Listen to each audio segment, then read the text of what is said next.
Hello, my fellow story seekers. Welcome to Haunting Words. If you found this video, you're probably looking for something to help you drift off to sleep. And I'm here to deliver. But before we begin, take a moment to like this video and subscribe to the channel. Now, get comfy, turn off the lights, and let your mind wander as I take you through tonight's story. It started just like any other move into a new apartment. My name is James, and this all happened a couple of years ago when I moved to the city for work. You know the drill, packing up your life, shoving it into boxes, and trying to make a sterile, empty apartment feel like home. The building wasn't fancy by any means, but it had its charm. High ceilings, creaky wooden floors, and a smell of old paint that never seemed to leave. It was one of those older buildings you'd find tucked between shiny new high-rises, almost like it had been forgotten by time. I had just landed a job at a local publishing house, so things were looking up for me. Long hours editing manuscripts, deadlines looming over me like storm clouds. My days were busy, and my nights were for unwinding with a book or Netflix. It wasn't much of a social life, but it worked for me. The apartment itself was small, just one bedroom, a living room, and a tiny kitchen that could barely fit two people. But it had a sort of warmth to it. The first night I moved in, I spent hours rearranging furniture and setting up my bookshelves. By the time I was done, it felt cozy, like a place where I could really settle in. The building had its quirks. My downstairs neighbor, an older man named Mr. Olson, would always shuffle by with his little dog. He'd nod politely, barely making eye contact, but his smile seemed genuine. The walls were thin, so I could often hear him talking to his dog, or the occasional late-night TV infomercial blaring through the floor. Life quickly fell into a routine. Every morning, I'd grab a coffee from the corner shop before heading to work. In the evenings, I'd make simple dinners, read or scroll through my phone until it was time for bed. The city outside was always bustling, but my apartment was my quiet retreat. One thing I noticed early on was that the apartment had more doors than seemed necessary.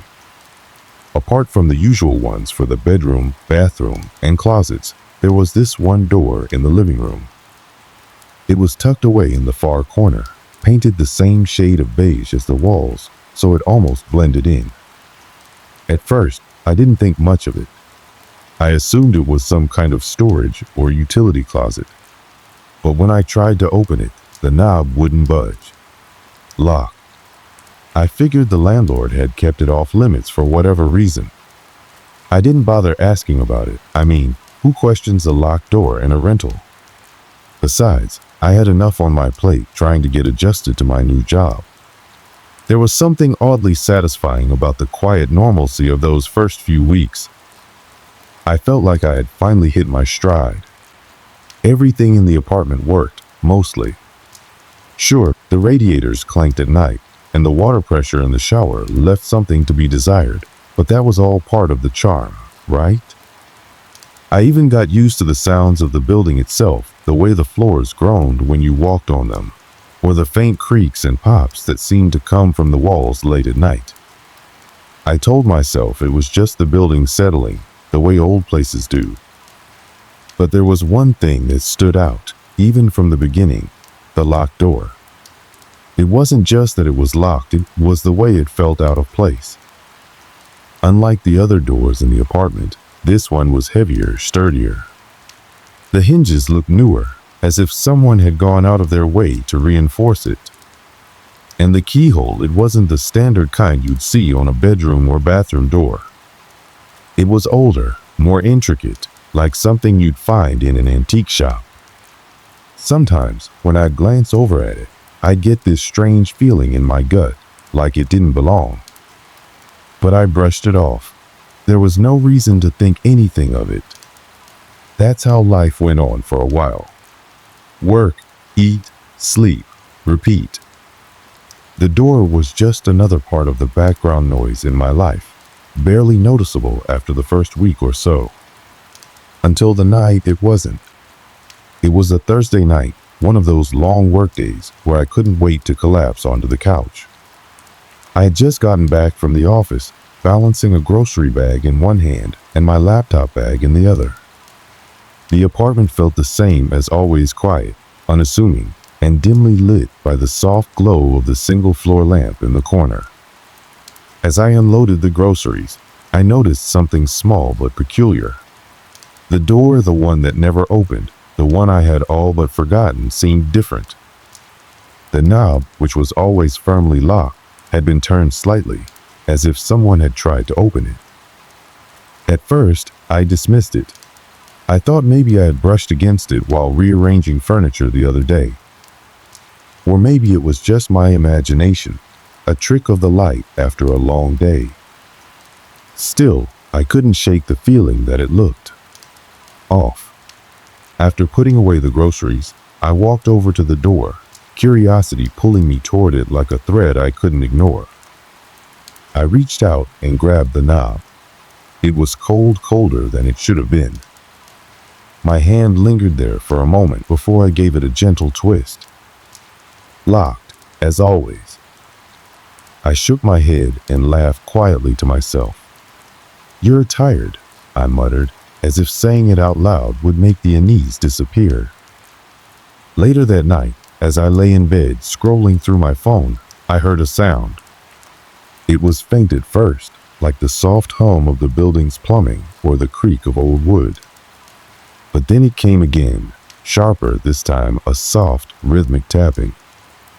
Tap, tap, tap. I sat up, my heart skipping a beat. The sound was coming from the living room. "Mr. Olson's TV," I said to myself, trying to push down the growing unease. But it didn't sound like TV static or voices. It was deliberate, like someone drumming their fingers on a table. I got up, my bare feet hitting the cold floor. The tapping stopped the moment I stepped into the living room. The apartment was silent except for the faint hum of the refrigerator. I stood there for a moment, staring at the door in the corner. It sat there, unmoving, as it always had. "You're losing it," I muttered again, this time with less conviction.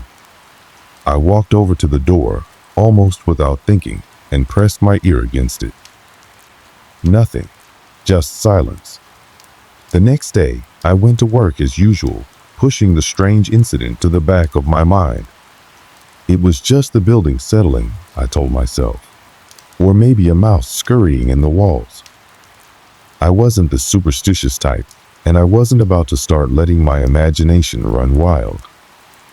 But that night, it happened again. This time, I was reading in the living room when I heard it, the same tapping, soft at first, then louder. It was coming from behind the door. My stomach tightened as I stared at it. The sound wasn't random, it had a rhythm to it, almost like a pattern. I set the book down and stood up, my movements slow and deliberate. "Hello," I called out, my voice shaky and unfamiliar to my own ears. The tapping stopped.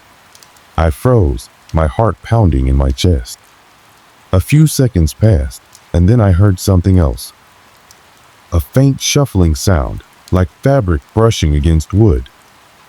I backed away, my breath quickening. Every logical part of my brain was screaming at me to explain it away.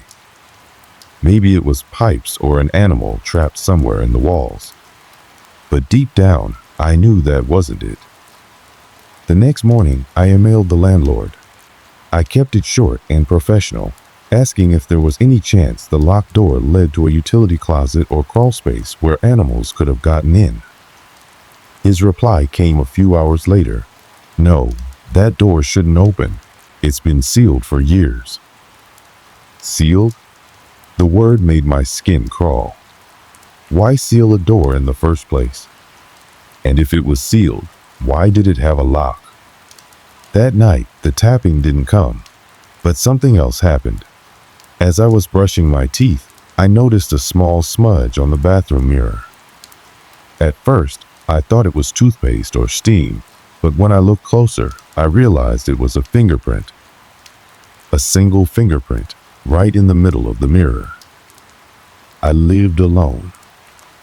I wiped it away with a tissue, telling myself it had been there all along, and I just hadn't noticed it.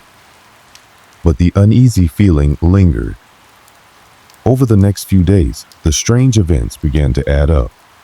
Lights would flicker in the living room, even though I had just replaced the bulbs. Doors I had left open would be closed when I returned to the room.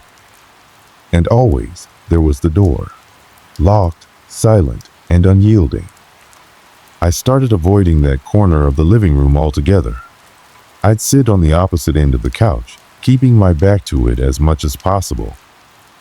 But no matter how much I ignored it, I couldn't shake the feeling that it was watching me. By the end of the week, I was on edge. Every little sound made me jump. I stopped staying up late and started going to bed as soon as I got home, hoping that sleep would quiet my nerves. But the worst was yet to come. One night, as I lay in bed trying to fall asleep, I heard something new. It wasn't tapping this time. It was a voice, faint and muffled, but unmistakably human, coming from the living room. I sat up, my heart pounding so hard I thought it might burst. The voice was low, almost a whisper, and I couldn't make out what it was saying. "Hello," I called out, my voice barely above a whisper. The apartment fell silent. I didn't sleep that night. The following days blurred into a fog of unease. I tried to keep up with my routine work, groceries, bills, but the sense of normalcy was slipping away. Every creak of the floorboards, every flicker of the lights, every unexplainable sound seemed amplified, as though my entire apartment was conspiring to unnerve me. And at the heart of it all was that door. It wasn't just the tapping anymore. At night, I would hear faint shuffling noises, like someone dragging their feet across the floor. Sometimes, it sounded as though something was being lightly scraped against the walls. My mornings were no better. Objects seemed to shift positions on their own. The coffee mug I always placed on the right side of the sink would somehow end up on the left. My shoes, left neatly by the door, would be slightly out of place, as though they had been kicked. The breaking point came one night when I returned home late from work. The moment I stepped inside, I felt that the heavy, oppressive air of the apartment, thick like a storm, was about to break. I flicked the light switch, but nothing happened. A blackout, I thought. But the hallway light outside the apartment was on, spilling faintly into the room. I stood there for a moment, staring into the dark. My hand hovered over the switch, flicking it up and down, as though doing it enough times would change the result. And then I heard it. A sound so faint, so subtle, that it could have been my imagination. The faintest exhale of breath. "Hello," I called, my voice trembling. No response. I fumbled for my phone, the bright screen casting long shadows across the living room as I turned on the flashlight. The room looked exactly as I had left it, but the door in the corner seemed darker somehow, more imposing. And then I saw it, a thin, pale outline around the edges of the door. Light. That wasn't possible. There was no room behind that door, no space where a light could be coming from. My landlord had been adamant that it led nowhere. Against every ounce of instinct screaming at me to leave, I stepped forward. My flashlight beam wavered as my hand shook. I placed my ear against the door, the wood cool and smooth under my skin. The faintest hum greeted me. It wasn't machinery or pipes. It was something alive. I backed away, nearly tripping over the coffee table as I scrambled to the other side of the room. My phone was still in my hand, and for a fleeting second, I considered calling someone. But who would I call? The police? And what would I even say? That a locked door in my apartment was glowing and making noises? The next morning, I made a decision. I needed to understand what was happening.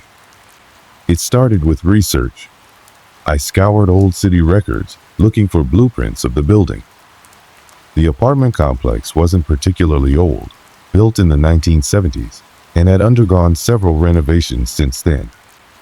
But when I found the original plans, my stomach dropped. There it was, my apartment. And there, tucked into the corner where the mysterious door stood, was a small, unmarked space. No dimensions, no labels. Just a blank area where there should have been nothing. I stared at the plans, the realization sinking in. Someone had deliberately erased that part of the building's history. Determined to get answers, I approached the landlord again. I showed him the blueprints and asked him directly about the sealed-off area. His face turned pale, and his usually friendly demeanor vanished. "Drop it," he said, his voice low and stern. "Whatever you're hearing, whatever you're seeing, it's nothing. Leave it alone." His reaction only fueled my determination. That evening, I decided to take matters into my own hands. Armed with a crowbar, I stood before the door, heart hammering in my chest. My apartment felt unnaturally quiet, as though it were holding its breath. I wedged the crowbar against the frame and pushed. The door didn't budge. I pressed harder, sweat dripping down my forehead, my muscles straining against the unyielding wood. And then, with a loud crack, the frame splintered and the door swung open. What lay beyond was nothing. A narrow, dark space stretched before me, no more than 3 feet wide and 10 feet long. The walls were bare concrete, rough and uneven, but the most unsettling part was the floor. It was covered in deep scratches, as though something had been clawing at it. And the smell. A faint, acrid stench filled the space, like something rotting deep within the walls. I gagged, pulling my shirt up over my nose as I stepped inside. My flashlight beam danced across the walls, revealing nothing. No furniture, no objects. Just emptiness. But as I turned to leave, my flashlight caught something. A handprint. It was smeared onto the concrete wall, dark and wet, as though it had just been made. I stumbled back, nearly dropping the flashlight as my breath came in short, panicked gasps. I didn't wait to see if there was more. I slammed the door shut and bolted it, my hands shaking so badly I could barely turn the lock. After that night, the strange occurrences escalated. The tapping was no longer just at night. It came at all hours, growing louder and more insistent. The lights would flicker in every room now, plunging me into darkness at the worst moments. And the air grew colder, so much so that I began sleeping with extra blankets, even though it was the middle of summer. But the worst part was the feeling of being watched. No matter where I was in the apartment, I couldn't shake the sensation that I wasn't alone. It was as though invisible eyes were following my every move, studying me, waiting. One night, as I sat on the couch, trying to distract myself with a movie, the TV screen flickered. The picture warped and distorted, and then the screen went black. For a moment, there was silence. And then, reflected in the dark glass of the TV screen, I saw it. A shadow. It wasn't mine. I spun around, my heart pounding in my chest. The living room was empty, but the shadow on the screen remained, unmoving, as though burned into the glass. Desperate for answers, I turned to the internet. Late into the night, I read stories of hauntings, of malevolent spirits tied to places they could never leave.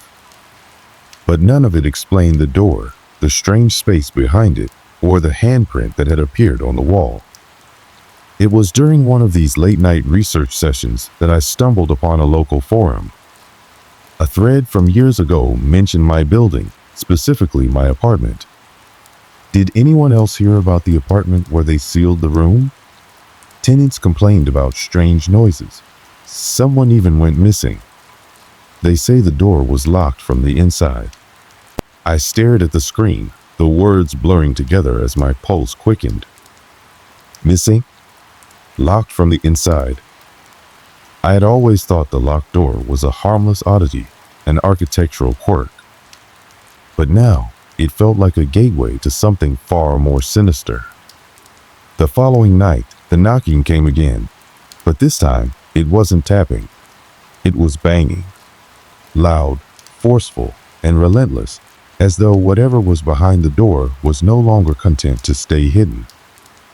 The banging became unbearable. It resonated through the apartment, shaking the walls and rattling the few pictures I had left on the shelves. The sound was relentless, each crash against the door hammering directly into my chest, making my pulse race and my breathing ragged. I was frozen in the middle of the living room, staring at the door. It felt alive, throbbing with a malevolent energy that seemed to crawl out into the air, coiling around me like invisible tendrils. My thoughts were disjointed, fractured by fear. Should I run? Call someone? But the rational part of my brain screamed that there was no help to be had. This was something beyond the realm of normality, beyond explanation. And then the banging stopped. The sudden silence was deafening. I could hear my own heart pounding, the blood rushing through my ears. My hands trembled as I reached for the phone, but before I could dial, a low, guttural growl echoed from behind the door. It wasn't human. It wasn't animal. It was something else entirely. The air grew heavy, and the oppressive cold deepened. Frost began to spread across the edges of the doorframe, delicate patterns snaking out like skeletal fingers. My breath came in visible puffs now, and the smell of the acrid, decaying stench was overwhelming, as though the very walls were rotting from the inside. And then, as I stared, rooted in place, the doorknob began to turn. It was slow at first, almost hesitant, as if testing whether I was still there. The metal creaked loudly, the sound impossibly sharp in the thick silence. My instincts screamed at me to run, but my body refused to obey. I watched, helpless, as the knob turned fully, the lock audibly clicking. The door swung open. The space beyond was no longer the empty concrete room I had seen before. It was black, a void so complete and so consuming that it seemed to pull at the edges of reality. The darkness wasn't just the absence of light, it was tangible, a living, breathing thing that seemed to writhe and shift as though it had a will of its own. And then it stepped out. A figure, tall and gaunt, its outline barely distinguishable against the void behind it. Its form was shadowy, undefined, but its presence was suffocating. The air around it seemed to ripple, distorting the space like heat waves rising from asphalt. Its face, or where a face should have been, was featureless, a smooth expanse of pale skin, except for two black voids where eyes might have been. But those voids weren't empty. They seemed to pulse with an unnatural energy, glowing faintly like embers in a dying fire. It took a step forward, and the temperature plummeted further. My body convulsed with shivers, the cold biting into my skin. I stumbled back, clutching at the edge of the couch for support, my phone slipping from my grasp and clattering to the floor. "Who are you?" I managed to choke out, though my voice barely rose above a whisper. The figure tilted its head, the motion unnervingly slow, as though it was considering my question. And then it spoke not in words, but in a cacophony of sounds that flooded my mind. Screams, whispers, guttural cries, and distorted voices all layered over one another, forming a chaotic symphony of torment. I clutched my head, falling to my knees as the noise pierced through me. It wasn't just a sound, it was a feeling, a presence invading every corner of my mind, dragging up memories and emotions I didn't even know I had buried. Through the cacophony, one word emerged, clear and sharp. "Leave!" I gasped, my vision swimming as tears streamed down my face. The room seemed to tilt, the walls closing in as though the entire apartment was being consumed by the figure's presence. And then it moved again. It didn't walk, it glided, its form stretching and twisting unnaturally as it advanced. My instincts finally kicked in, and I scrambled backward, knocking over the coffee table as I moved. My back hit the wall, and I realized with dawning horror that I had nowhere to go. The figure loomed over me now, its presence blocking out everything else. The voids where its eyes should have been bore into me, pinning me in place. My body was paralyzed, my limbs heavy as lead. I don't know what happened next, whether it was pure adrenaline or some instinct for survival, but I managed to push myself to my feet. Grabbing the nearest objects, a heavy book from the coffee table, I hurled it at the figure. It passed through it as though it wasn't even there, but the brief distraction was enough. I bolted for the door, my feet barely touching the ground as I ran. The apartment seemed to stretch unnaturally, the hallway elongating as though the building itself was trying to trap me. The figure's presence pressed against my back, growing heavier with every step. Finally, I reached the door. My hands fumbled with the lock, slick with sweat, but I managed to yank it open and throw myself into the hallway. As I stumbled into the corridor, the oppressive air lifted and the cold dissipated. I turned back, expecting the figure to follow, but the apartment was dark and silent. The door to the mysterious room was closed again, the frost and scratches gone as though they had never been there. I stood there, panting, my mind racing to make sense of what had just happened. But before I could process it, the door to my apartment slowly creaked shut, as if pushed by an unseen hand. I didn't stay to find out what came next. I ran. Down the stairs, out into the night, the cool air biting at my skin. I didn't stop until I was halfway down the block, bent over and gasping for breath. When I looked back, the building loomed behind me, silent and dark, its windows reflecting nothing but the empty street. Once I finally stopped running, I found myself sitting on a bench at the corner of a desolate street, my lungs burning and my body trembling uncontrollably. The cool night air felt alien against my clammy skin. I stared at the ground, trying to piece together what had just happened, but my thoughts were a tangled mess. My apartment, the place I had called home for years, had turned into something unrecognizable, something terrifying. I stayed there on that bench for what felt like hours, the world around me moving on as though nothing had happened. A few cars passed by, their headlights briefly illuminating my pale, tear-streaked face. A couple walking their dog gave me a concerned glance, but didn't stop. I couldn't blame them. How could I explain what had just happened? I didn't even understand it myself. When I finally summoned the courage to move, I made my way to a nearby diner, one of those 24-hour places that always seem to be there when you need them. The fluorescent lights inside were harsh and unwelcoming, but they were a stark contrast to the darkness I had just escaped. The waitress, a middle-aged woman with tired eyes and a kind smile, approached me with a coffee pot in hand. "Rough night?" she asked, her tone casual, but her gaze lingered on my disheveled appearance. I nodded, not trusting myself to speak. She poured me a cup of coffee and left without pressing further. The warmth of the coffee in my hands was grounding.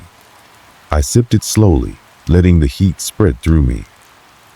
But no amount of caffeine or comfort could shake the sense of dread that clung to me.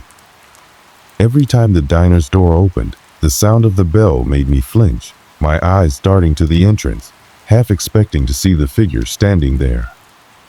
I pulled out my phone to call anyone, but my hands froze as I stared at the screen. What would I even say? Who would believe me? The police? A friend? I imagined trying to explain it. The door, the figure, the suffocating darkness. It sounded insane, even to me. For days, I avoided the apartment. I crashed on a friend's couch, though I didn't tell them the full story. I mumbled something about a gas leak and needing time for repairs. It was easier than trying to explain the unexplainable. But the apartment lingered in the back of my mind, gnawing at me like a persistent itch. I couldn't just leave it behind. My entire life was in there, my belongings, my memories, my sense of normalcy. More than that, I needed answers. What had I seen? Why had it happened? And most importantly, was it over? It took nearly a week for me to gather the courage to return. Armed with a flashlight and a heavy wrench from my friend's toolbox, I walked back into the building, my steps hesitant and my heart pounding. The hallway felt colder than usual, but it was subtle, nothing like the oppressive chill I had experienced before.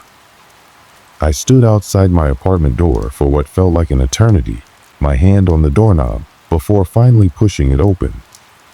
The apartment was eerily quiet, the kind of silence that seemed almost deliberate.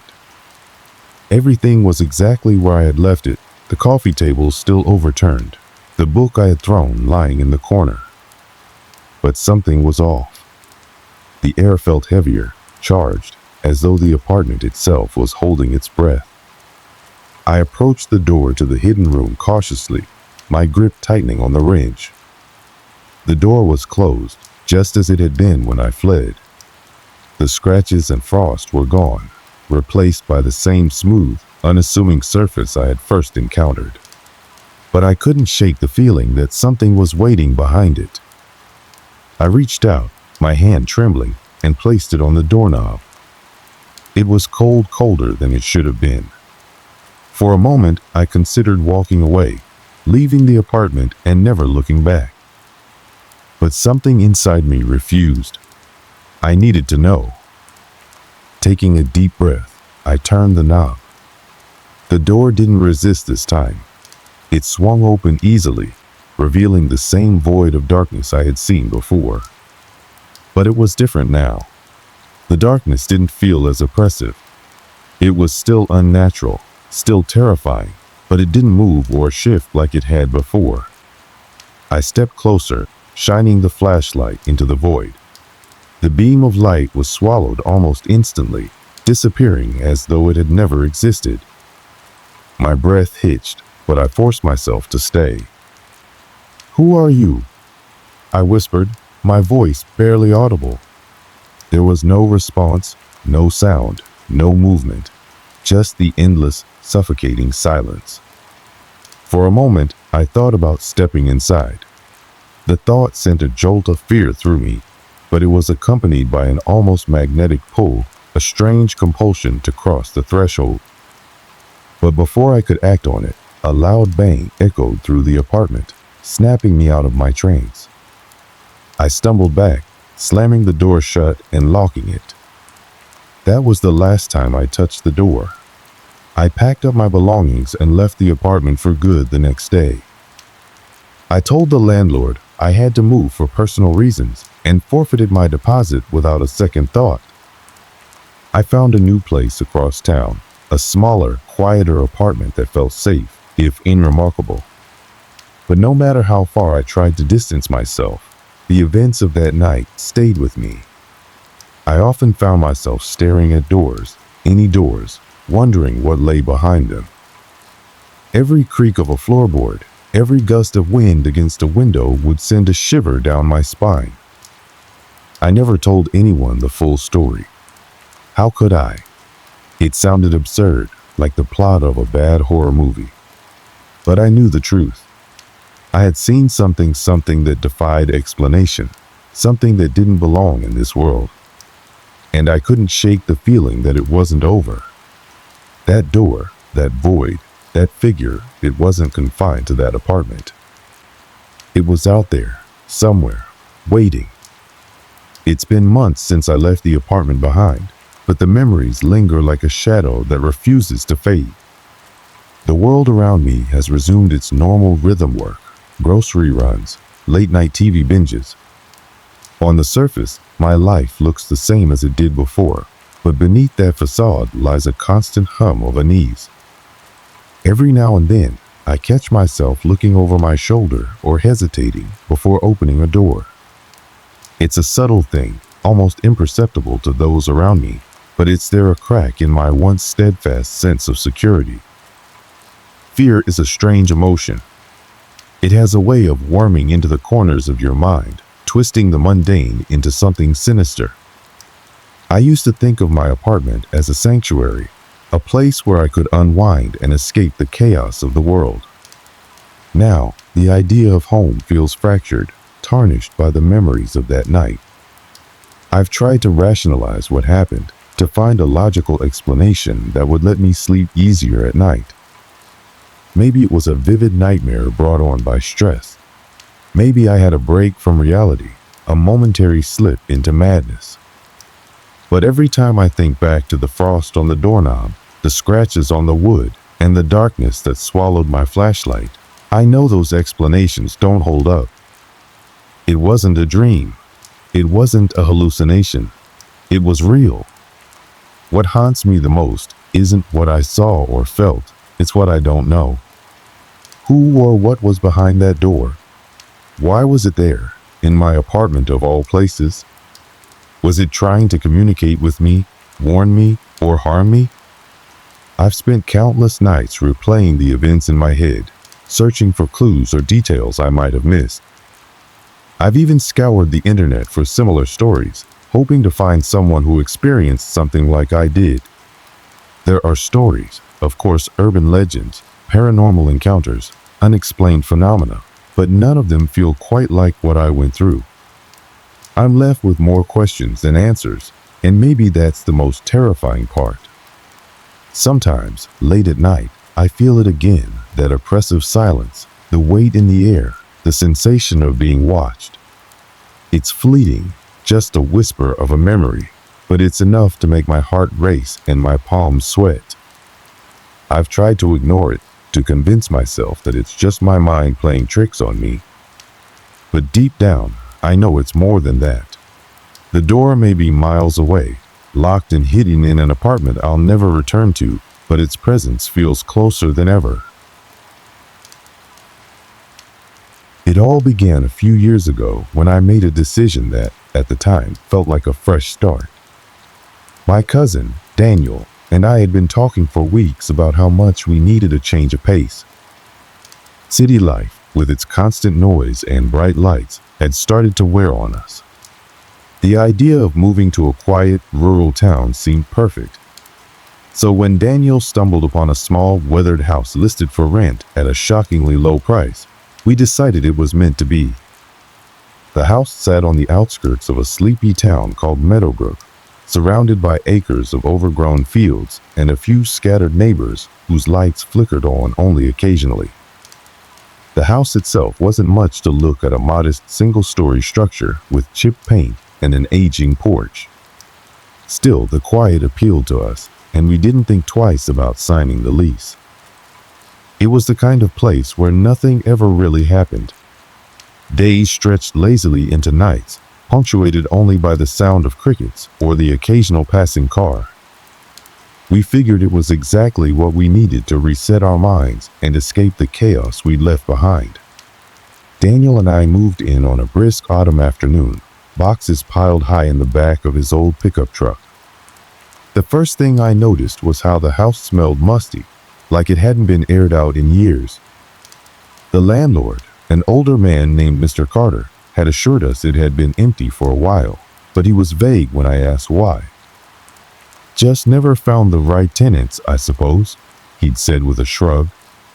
That first evening, we unpacked just enough to make the place livable. I set up my bed in the smaller of the two bedrooms, while Daniel claimed the larger one. The kitchen was outdated but functional, with appliances that hummed a little louder than they probably should have. We joked about how the place had character, the way you do when you're trying to convince yourself you made the right choice. For the first few weeks, life in Meadowbrook was peaceful, almost uneventful. I took long walks through the nearby woods while Daniel spent his mornings tinkering with an old motorcycle he'd been restoring. We both found jobs at a local diner, which gave us enough to cover rent and groceries without much stress. The house was quiet most of the time. Too quiet, really. I hadn't realized how much I'd gotten used to the constant hum of city life until it was gone. At night, the silence seemed to press in from all sides, broken only by the occasional creak of the floorboards or the groan of the wind outside. Daniel and I laughed it off, chalking it up to the house settling or the weather. One weekend, I decided to tackle the overgrown backyard. Hidden beneath the tangle of weeds, I found remnants of what had once been a garden, a cracked bird bath, a rusted trellis, and the skeletal remains of rose bushes. It was oddly satisfying to uncover these forgotten bits of the past, though it did make me wonder who had lived here before us. Daniel wasn't as interested in the house history. "People come and go," he said one evening when I brought it up. It's probably nothing special, but I couldn't shake the feeling that the house held secrets. There was a strange energy about the place, something I couldn't quite put into words.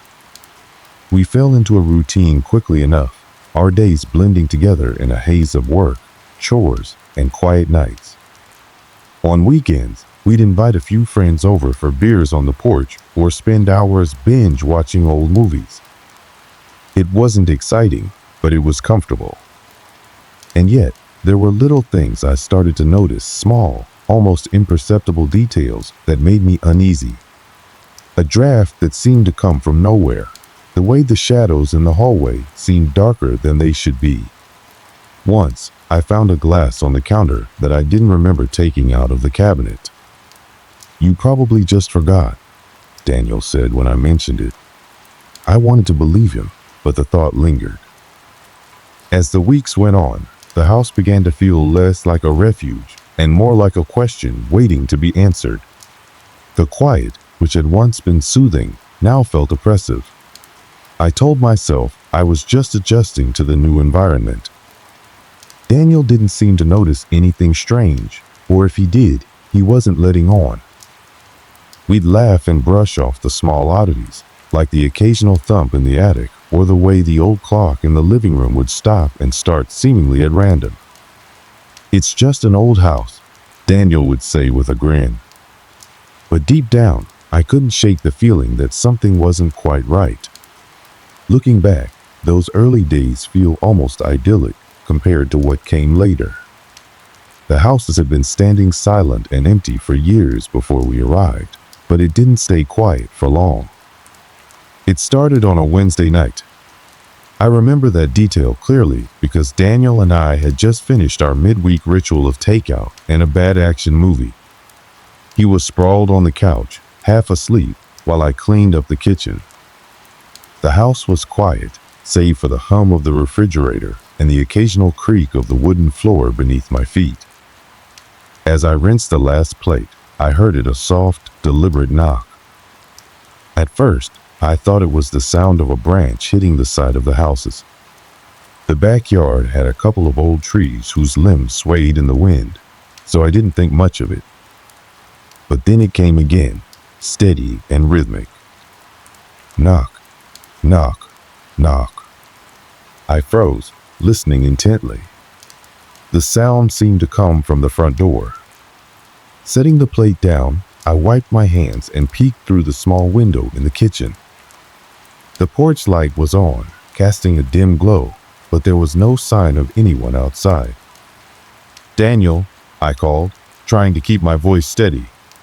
"Did you hear that?" He grumbled something unintelligible, clearly not paying attention. "Daniel," I said louder this time, walking into the living room. "Someone's at the door." That got his attention. He sat up, rubbing his eyes.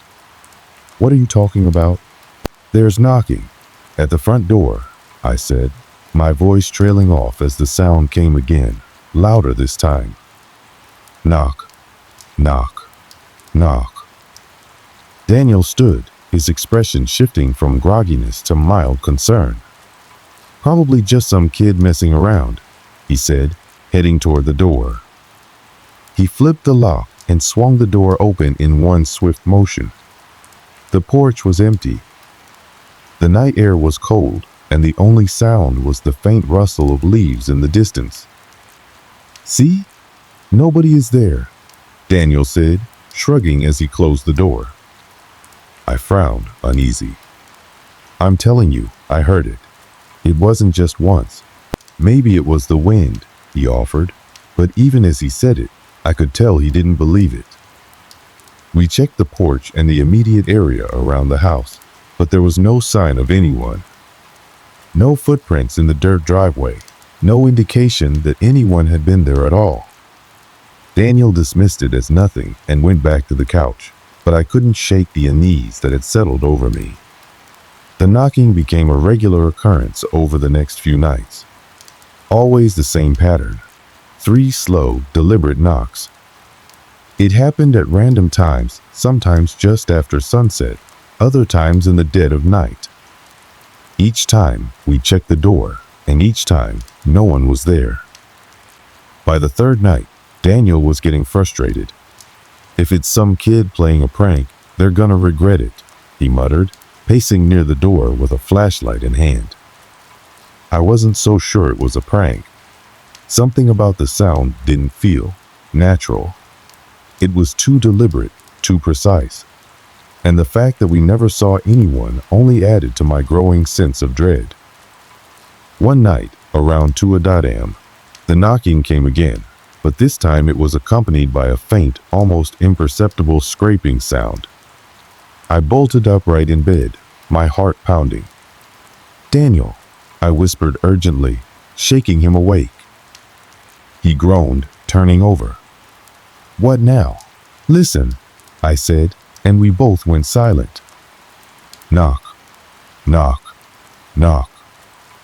Then the scraping sound again, like fingernails dragging across wood.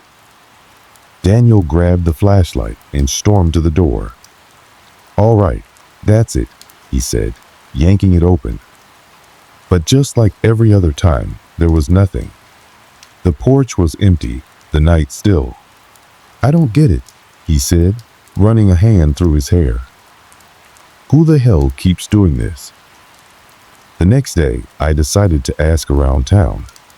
At the diner, I casually brought up the strange noises to one of the regulars, a man named Pete, who seemed to know everything about everyone in Meadowbrook. Pete's expression darkened as I spoke. "You're in that old house on Maple Lane, aren't you?" he asked, his voice low. I nodded, feeling a chill run down my spine. "That place has been empty for years," he said. "Nobody has stuck around long enough to fix it up." "Why not?" I asked, trying to keep my tone light. Pete hesitated, then leaned in closer. "People say it's haunted," he whispered. I laughed nervously, not sure if he was joking. "Haunted? Come on." "I'm serious," Pete said, his face grave. "There's been stories about that place for decades. Weird noises, stuff moving on its own, and the last folks who lived there." He trailed off, shaking his head. "What happened to them?" I pressed. "Let's just say they left in a hurry," he said, refusing to elaborate. I went back home that evening with Pete's words echoing in my mind. I didn't tell Daniel about the conversation. He'd just roll his eyes and call it small-town superstition. But deep down, I couldn't help but wonder if there was some truth to it. That night, the knocking came again. This time, it was louder, more insistent. Daniel and I both rushed to the door, but when we opened it, the sound didn't stop. It was coming from the walls. We stood there, frozen, as the knocking seemed to travel through the house, moving from one wall to the next. "What the hell is going on?" Daniel said, his voice shaking for the first time. I didn't have an answer. All I knew was that whatever this was, it wasn't a prank. By the time Friday night rolled around, it wasn't just the knocking anymore. Something had shifted. The air in the houses felt heavy, as though it carried a weight we couldn't see but could undeniably feel. The once cozy little home had turned into something alien, oppressive, and deeply unsettling. It started subtly. Objects weren't where we'd left them. My keys, which I always left on the hook by the door, showed up on the kitchen counter one morning. Daniel swore he hadn't moved them. The next day, the remote control was gone, only to reappear hours later in the bathroom cabinet. "Are you messing with me?" I asked Daniel, trying to keep my voice steady. "Why would I do that?" He shot back, his frustration mounting. He wasn't the type to play games, and his irritation seemed genuine. Still, I couldn't help but feel a pang of doubt.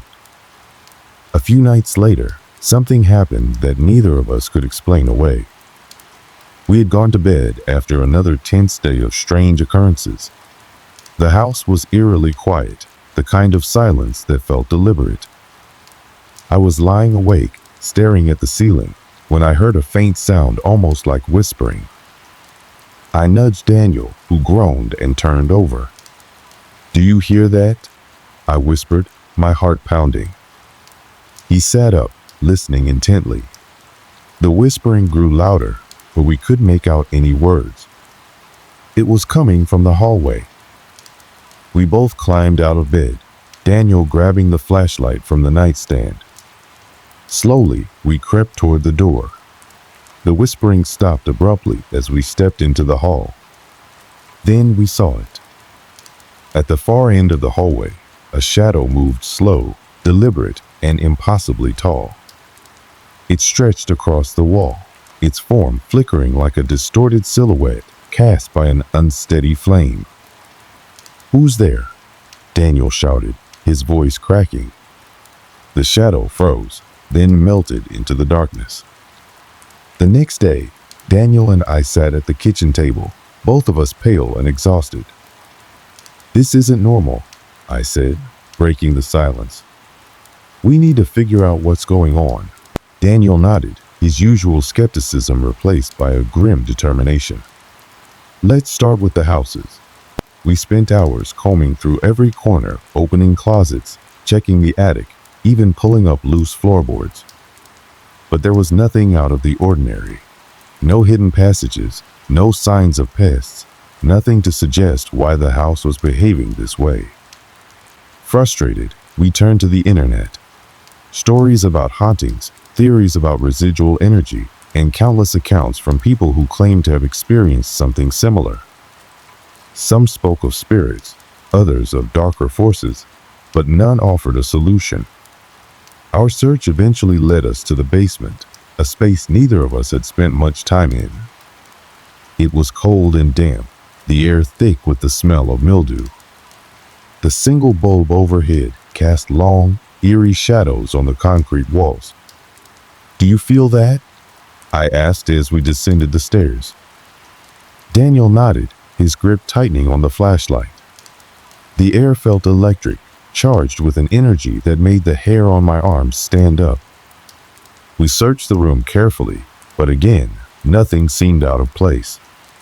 Just old furniture, a rusted toolbox, and a few cardboard boxes that had probably been there for decades. But then Daniel noticed something, a faint, almost imperceptible crack in the wall. "Hold this," he said, handing me the flashlight. He ran his fingers along the crack, then pressed against the wall.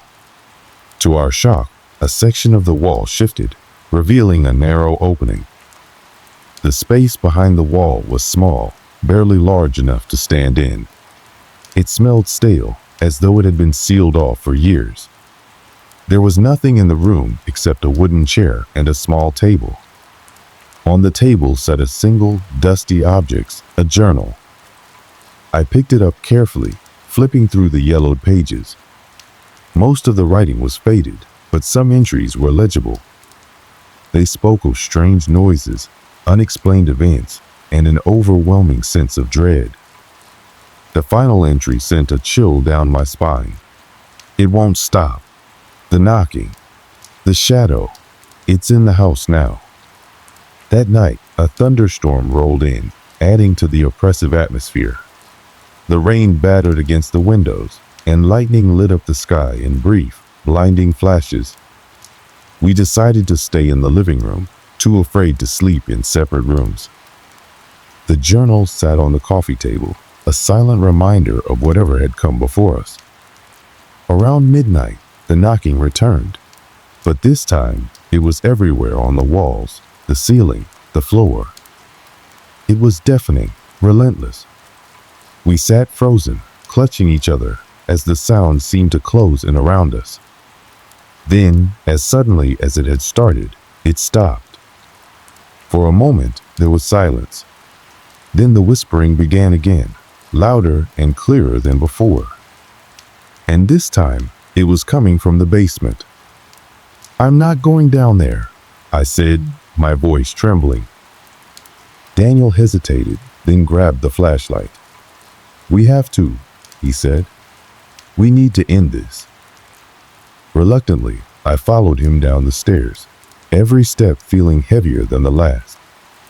The whispering grew louder with each step until it was almost unbearable. When we reached the basement, the sound stopped abruptly. The room was just as we had left it, except for the chair. It was now in the center of the room, facing us. "I'm done," I whispered, backing toward the stairs. But Daniel stepped forward, his flashlight shaking in his hand. "Who's there?" he demanded, his voice echoing in the silence. As he spoke, words began to appear on the wall, written as though by an invisible hand. They were jagged, uneven, and deeply unsettling. "Leave now." We didn't need to be told twice. As the jagged words, "leave now," faded into the basement wall, Daniel and I froze. My breathing came in short, shallow gasps, and I could feel the cold sweat running down my back. It wasn't just fear anymore, it was a primal sense of danger, the kind that told you to run and never look back. But we didn't move. Something was holding us there, a force stronger than our fear. Daniel's hand tightened around the flashlight, and for the first time since this nightmare began, I saw the terror etched on his face. "What? What is this?" I stammered, my voice barely above a whisper. "I don't know," Daniel replied, his voice trembling. "But we can't just stand here." Before either of us could take another step, the air in the basement changed. It was like the temperature had dropped 20 degrees in an instant. Our breath came out in visible puffs, and the light from Daniel's flashlight started to flicker. Then it happened. A low, guttural sound echoed through the basement, so deep and resonant it seemed to vibrate through our bones. It wasn't a voice, not exactly. It was more like a growl, a sound that didn't belong to anything human. The shadow appeared again, but this time it wasn't confined to the wall. It rose from the corner of the basement, taking form in the dim light. It was taller than any person, its shape twisting and shifting as though it couldn't decide what it wanted to be. My legs felt like they were rooted to the floor. I couldn't run, couldn't scream. I could only watch as the shadow moved closer, its form growing darker and more defined with every step. Daniel stepped in front of me, holding the flashlight like a weapon. "Stay back," he shouted, though his voice was shaking. The shadow stopped, hovering just feet away from us. Then, with an unnatural speed, it lunged forward. The flashlight flew out of Daniel's hand as he was thrown backward, hitting the wall with a sickening thud. I screamed, rushing to his side, but before I could reach him, an invisible force slammed into me. It felt like a giant hand had grabbed me by the chest and flung me across the room. I hit the cold concrete floor hard, the impact knocking the wind out of me. As I struggled to breathe, I saw Daniel trying to crawl toward me. But the shadow wasn't done. It loomed over us, its form now towering and solid, as if it had drawn strength from our fear. And then, for the first time, it spoke. "Leave." The voice was deep, guttural, and layered, as though multiple beings were speaking at once. It wasn't just a command, it was a threat. Daniel managed to get to his feet, grabbing my arm and pulling me up. "We need to get out of here," he said, his voice urgent. We stumbled toward the stairs, but before we could reach them, the shadow lashed out. I felt a searing pain across my back, like I'd been struck by a red-hot blade. I cried out, collapsing on the stairs. Daniel grabbed me, practically dragging me up the steps. The shadow didn't follow us, but its presence lingered, a suffocating weight that pressed down on us even as we reached the main floor.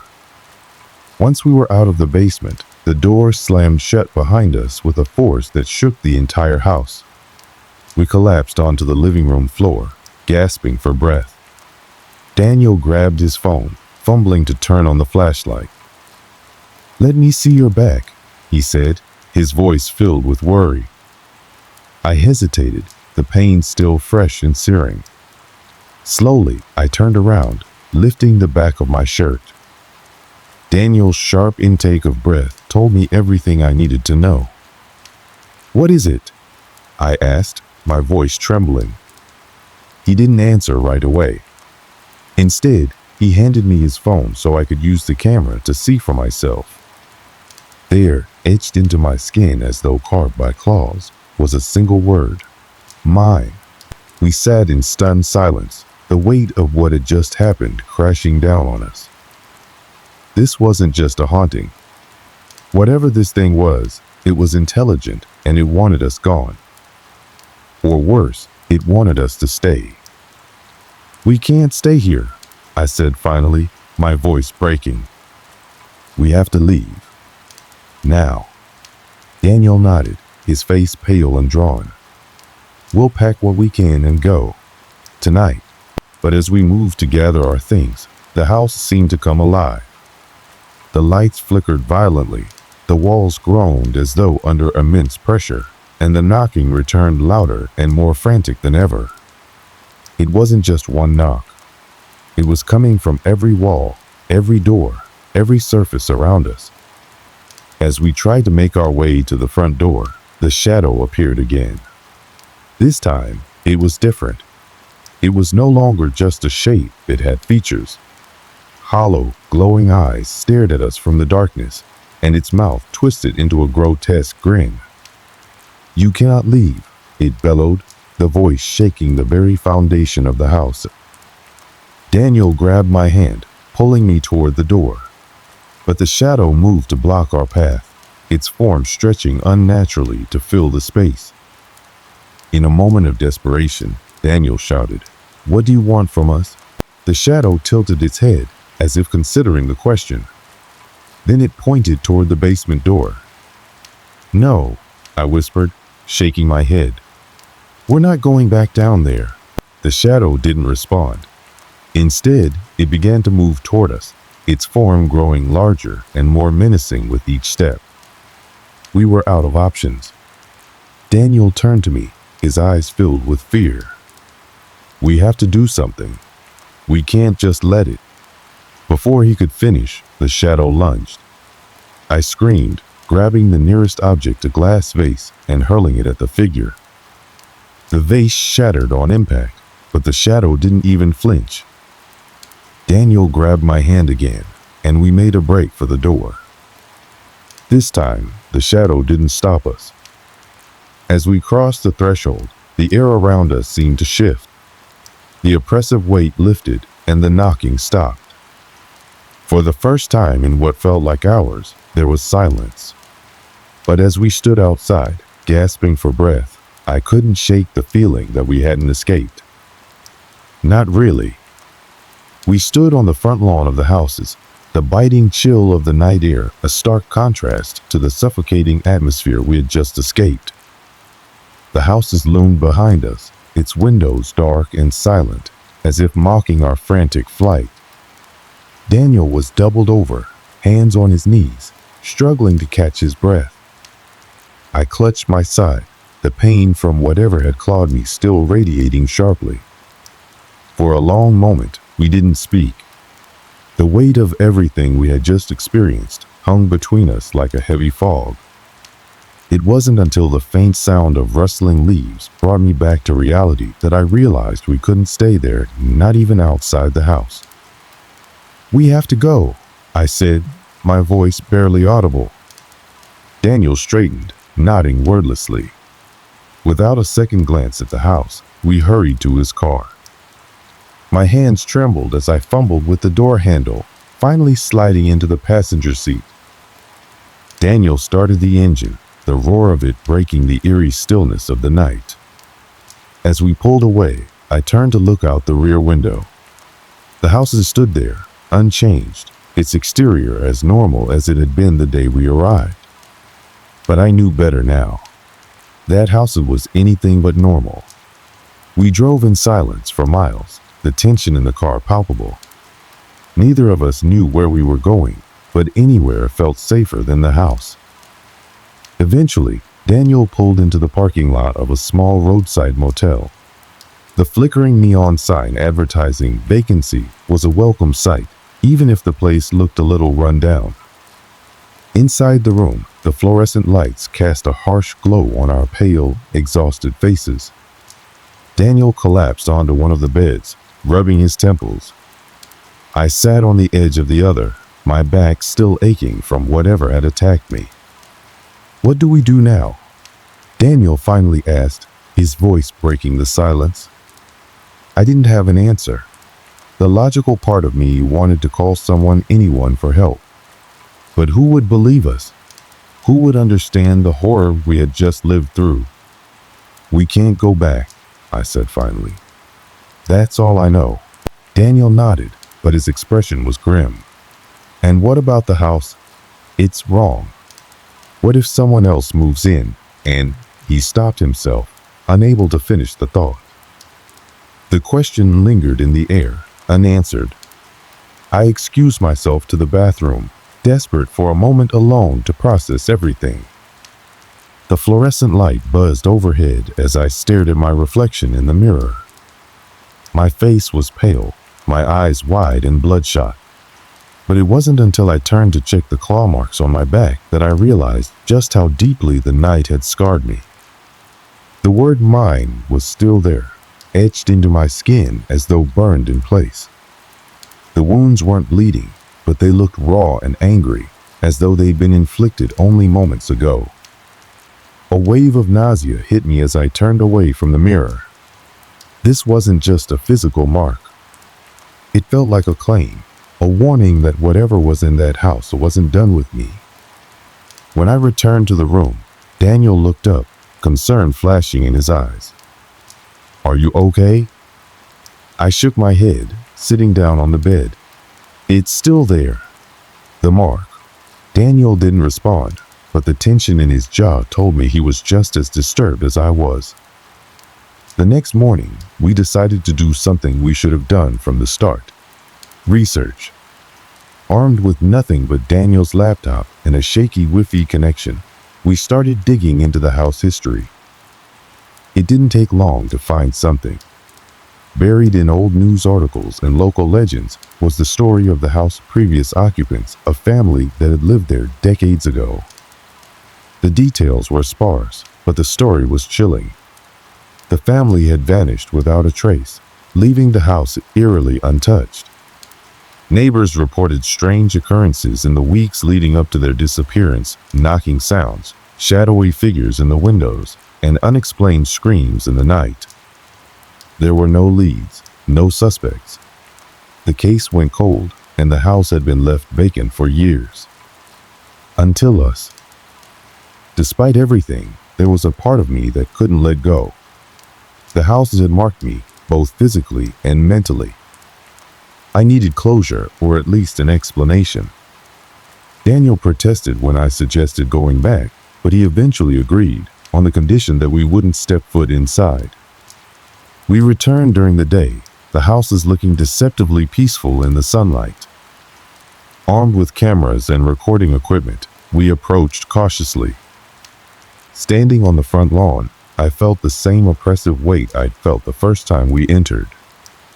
The house wasn't just a building, it was alive, and it was watching us. We didn't get far. As soon as we set foot on the porch, the air grew heavy, and the knocking began again, slow and deliberate, as though daring us to come closer.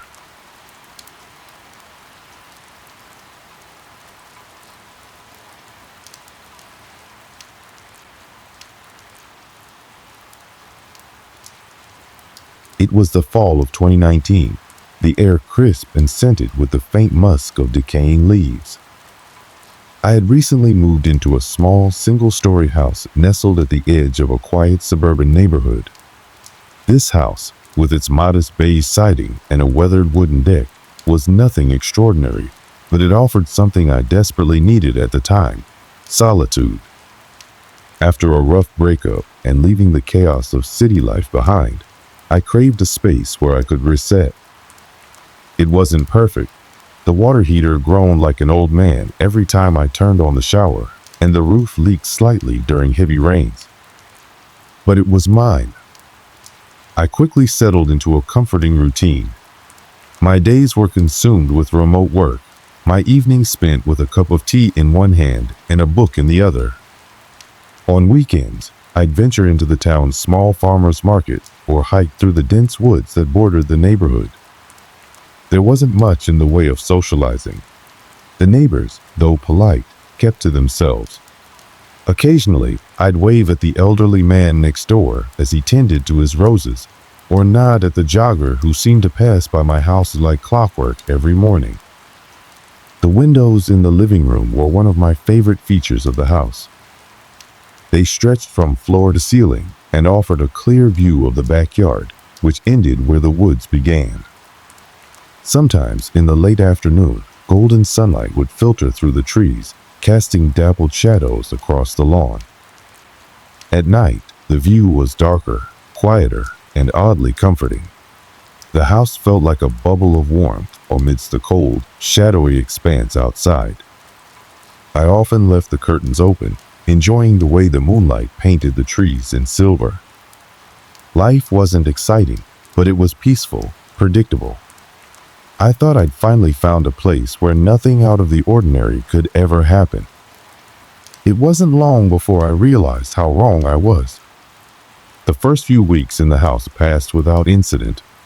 I would finish work, eat dinner, and curl up on the couch to watch a show or read. As someone who grew up in the bustling noise of the city, the silence of the suburbs was a little unsettling at first. But soon, the gentle hum of crickets and the occasional hoot of an owl became my background music. I was alone, but not lonely. The nights were particularly serene. With no streetlights in the vicinity, the darkness was thick and complete, save for the glow of the moon. I kept a small lamp on in the corner of the living room, which cast a warm light over the space as I read. The house felt cozy, safe until it didn't.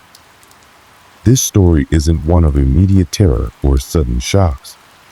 It crept in slowly, weaving itself into the fabric of my quiet life until I couldn't ignore it anymore. And it all began with a feeling. You see, the mind plays tricks on you when you're alone. Or so I told myself. I had been sitting in the living room one evening, book in hand, when a strange sensation prickled at the back of my neck. It was subtle at first, like the faintest whisper of a breeze against your skin. I paused, lowering the book, and glanced around. The room was empty, as it should be. Still, the feeling persisted, a nagging awareness, as though I was no longer alone. Turning back to my book, I brushed it off. Maybe I was just tired. But that night, as I stood in the kitchen rinsing my mug, I found myself glancing at the window above the sink. Beyond the glass was nothing but darkness, the faint outline of the trees barely visible under the pale light of the moon. Yet I couldn't shake the notion that someone, somewhere, was watching. I laughed at myself, embarrassed by my own paranoia. After all, I lived in a safe neighborhood. There were no reports of break-ins or prowlers, and I hadn't even introduced myself to anyone who might hold a grudge. Still, as I climbed into bed and turned out the lights, I made sure to double-check that the doors were locked. It was a small precaution, nothing more. Or so I thought. It began in the most ordinary way, a moment so subtle that it could have easily been dismissed. At least, that's what I told myself at the time. A week had passed since I first noticed the strange sensation of being watched. Life carried on as usual. I worked during the day, took my evening walks, and spent my nights engrossed in whatever book I was reading at the moment. But there was an undercurrent of unease that I couldn't quite shake. It was as if the house had started breathing its own quiet rhythm, its stillness charged with an unseen presence. One evening, I sat on the couch, a blanket draped over my legs, sipping tea while scrolling through my phone. It was late, perhaps close to midnight, and the house was unusually quiet. The kind of quiet that presses on your ears, making every creak of the floorboards or hum of the refrigerator seem louder than it should be. The living room windows were uncovered, as usual, offering a view of the backyard and the woods beyond. The pale glow of the moon illuminated the trees, casting long, twisting shadows across the grass. It was a view I usually found calming, but that night it felt different. As I stared at my screen, something caught my attention from the corner of my eye, a flicker of movement in the window. My heart skipped a beat, and I instinctively turned my head, my eyes scanning the backyard. Nothing. The trees stood still, their branches swaying gently in the breeze. The lawn was empty, untouched. I exhaled sharply, letting out a small laugh at my own nerves. Maybe it had been a bird or a stray cat. Or perhaps it was the reflection of the light from my phone. I told myself I was being ridiculous and went back to scrolling. But then it happened again. This time, it was more distinct, a shadow moving just outside the window, swift and fleeting. My chest tightened as I froze, gripping the blanket. My eyes darted to the glass, scanning the darkness beyond, but once again, there was nothing. I stood up, my feet sinking into the soft rug as I slowly approached the window.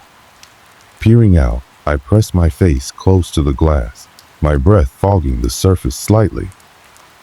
The yard looked the same as it always did, quiet, still, but that feeling was back.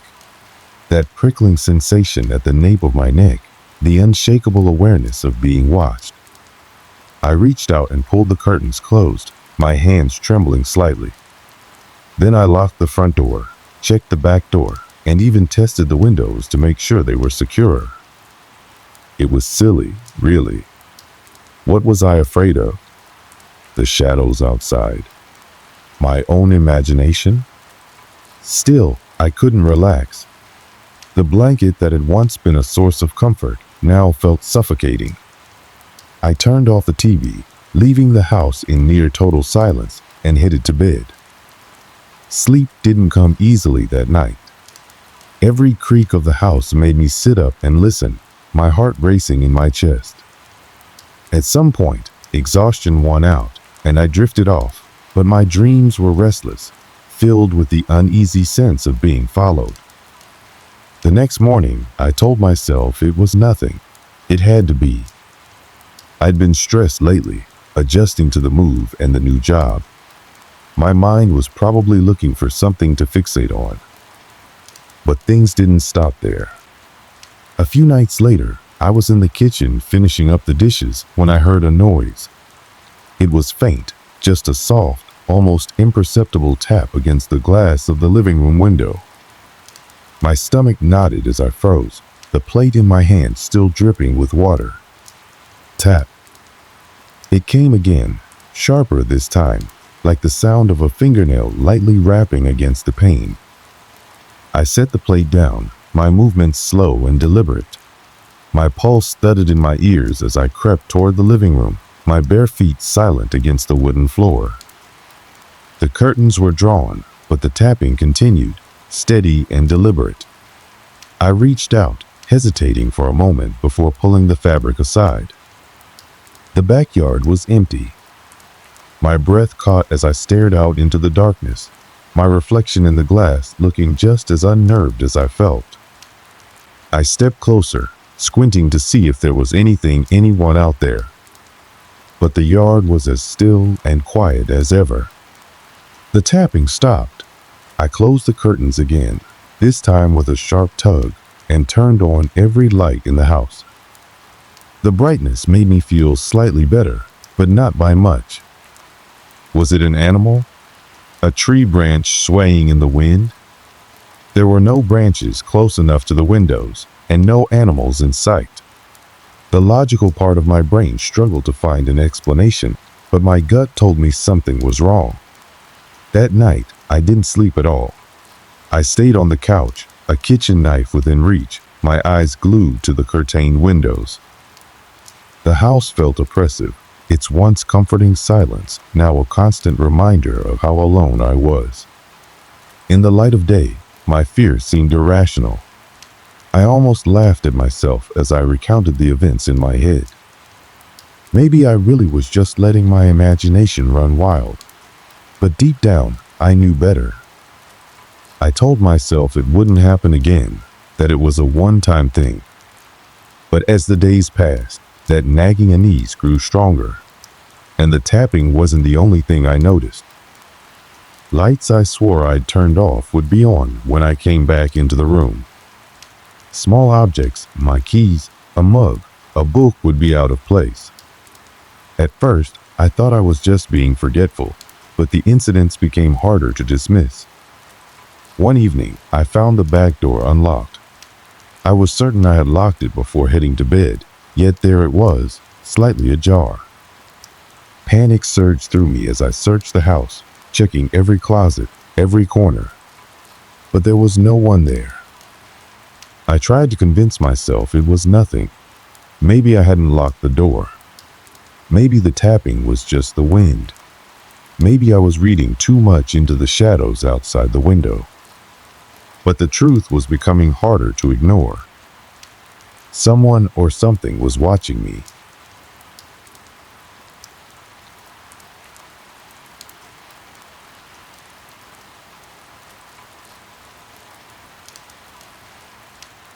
The days following that night spiraled into a series of events that made it impossible to deny something was deeply wrong. What had started as subtle, almost dismissible oddities had grown into a constant barrage of unnerving occurrences.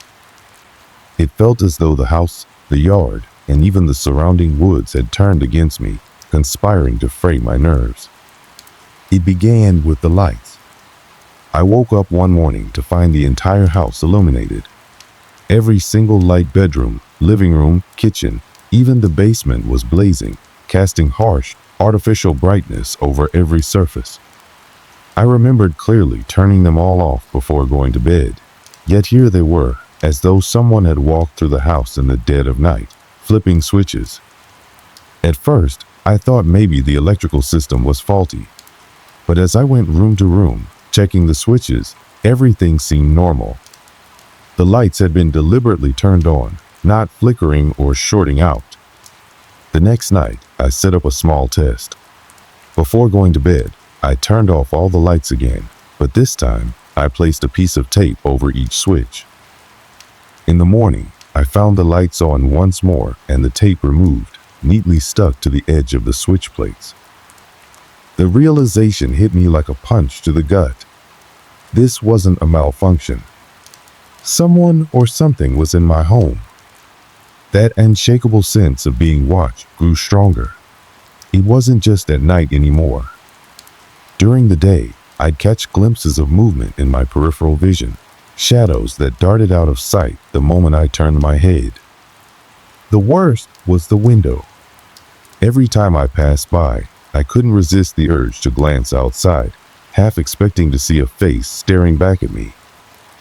The backyard had become a tableau of paranoia, the trees swaying ominously, their branches scratching at the air, the overgrown grass rippling as though someone or something was moving through it, just out of sight.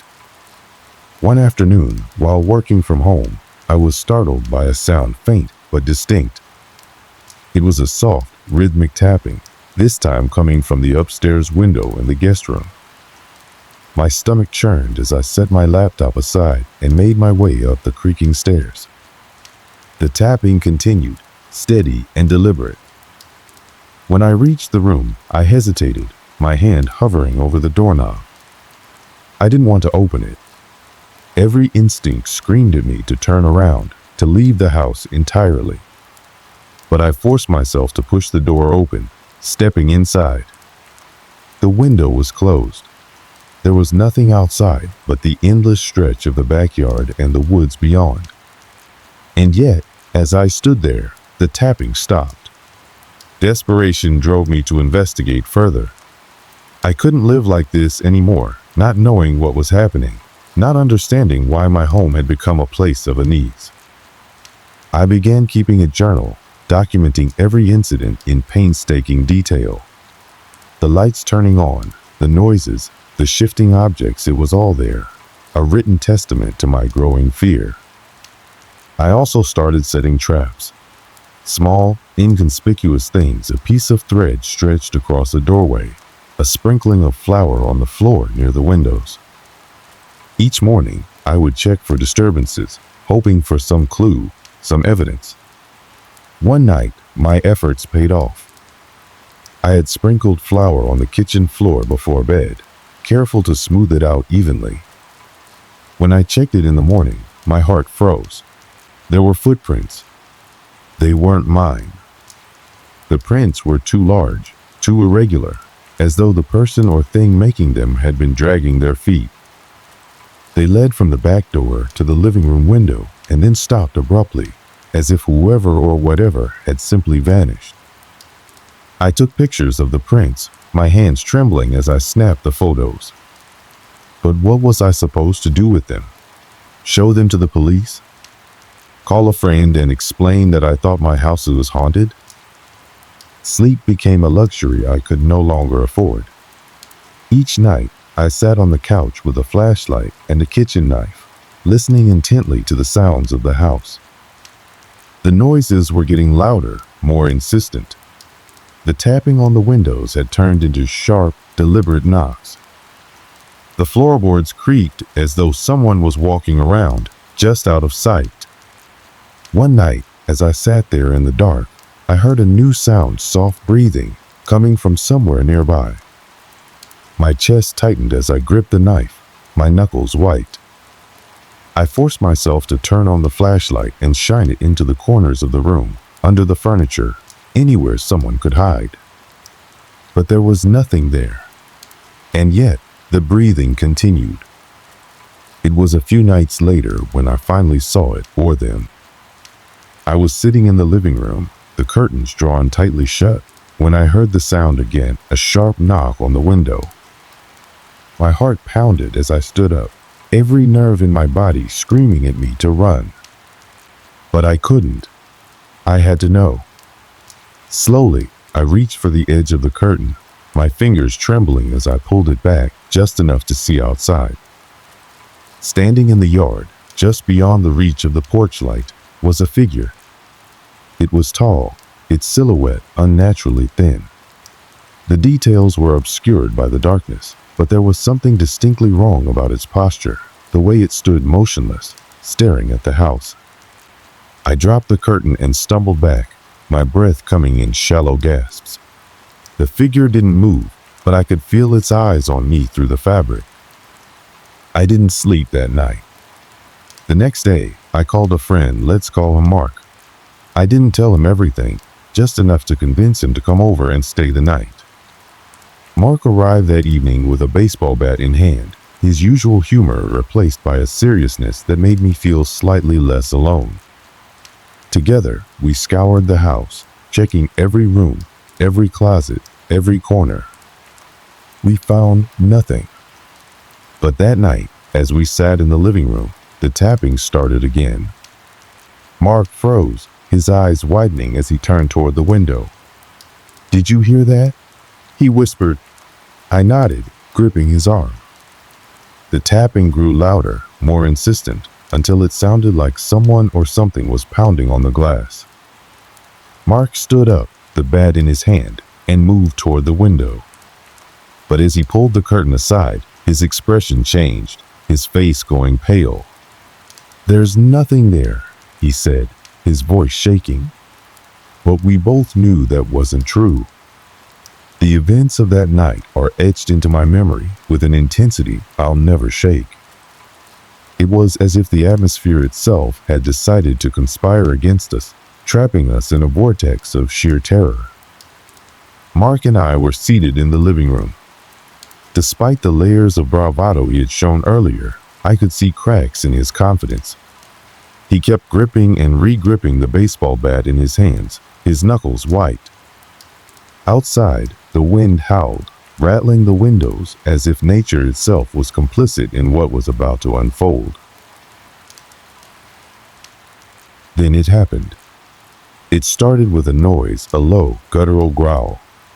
It wasn't coming from outside, it was inside the house. Both of us froze, our eyes meeting in mutual recognition of the sound. "Did you hear that?" I whispered. Mark nodded, his face pale. He raised the bat, stepping cautiously toward the hallway. The growling grew louder, echoing off the walls in a way that made it impossible to pinpoint its origin.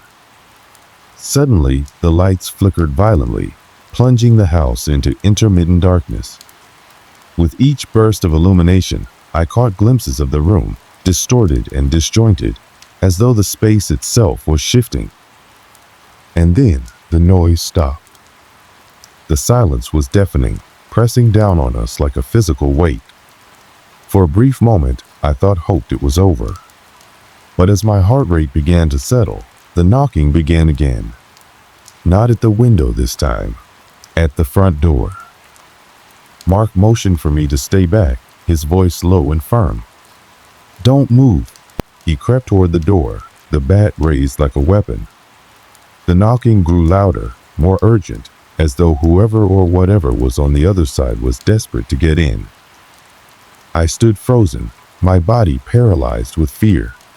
And then the door handle began to twist. "Mark!" I shouted, my voice breaking. But before he could react, the door swung open violently, slamming against the wall.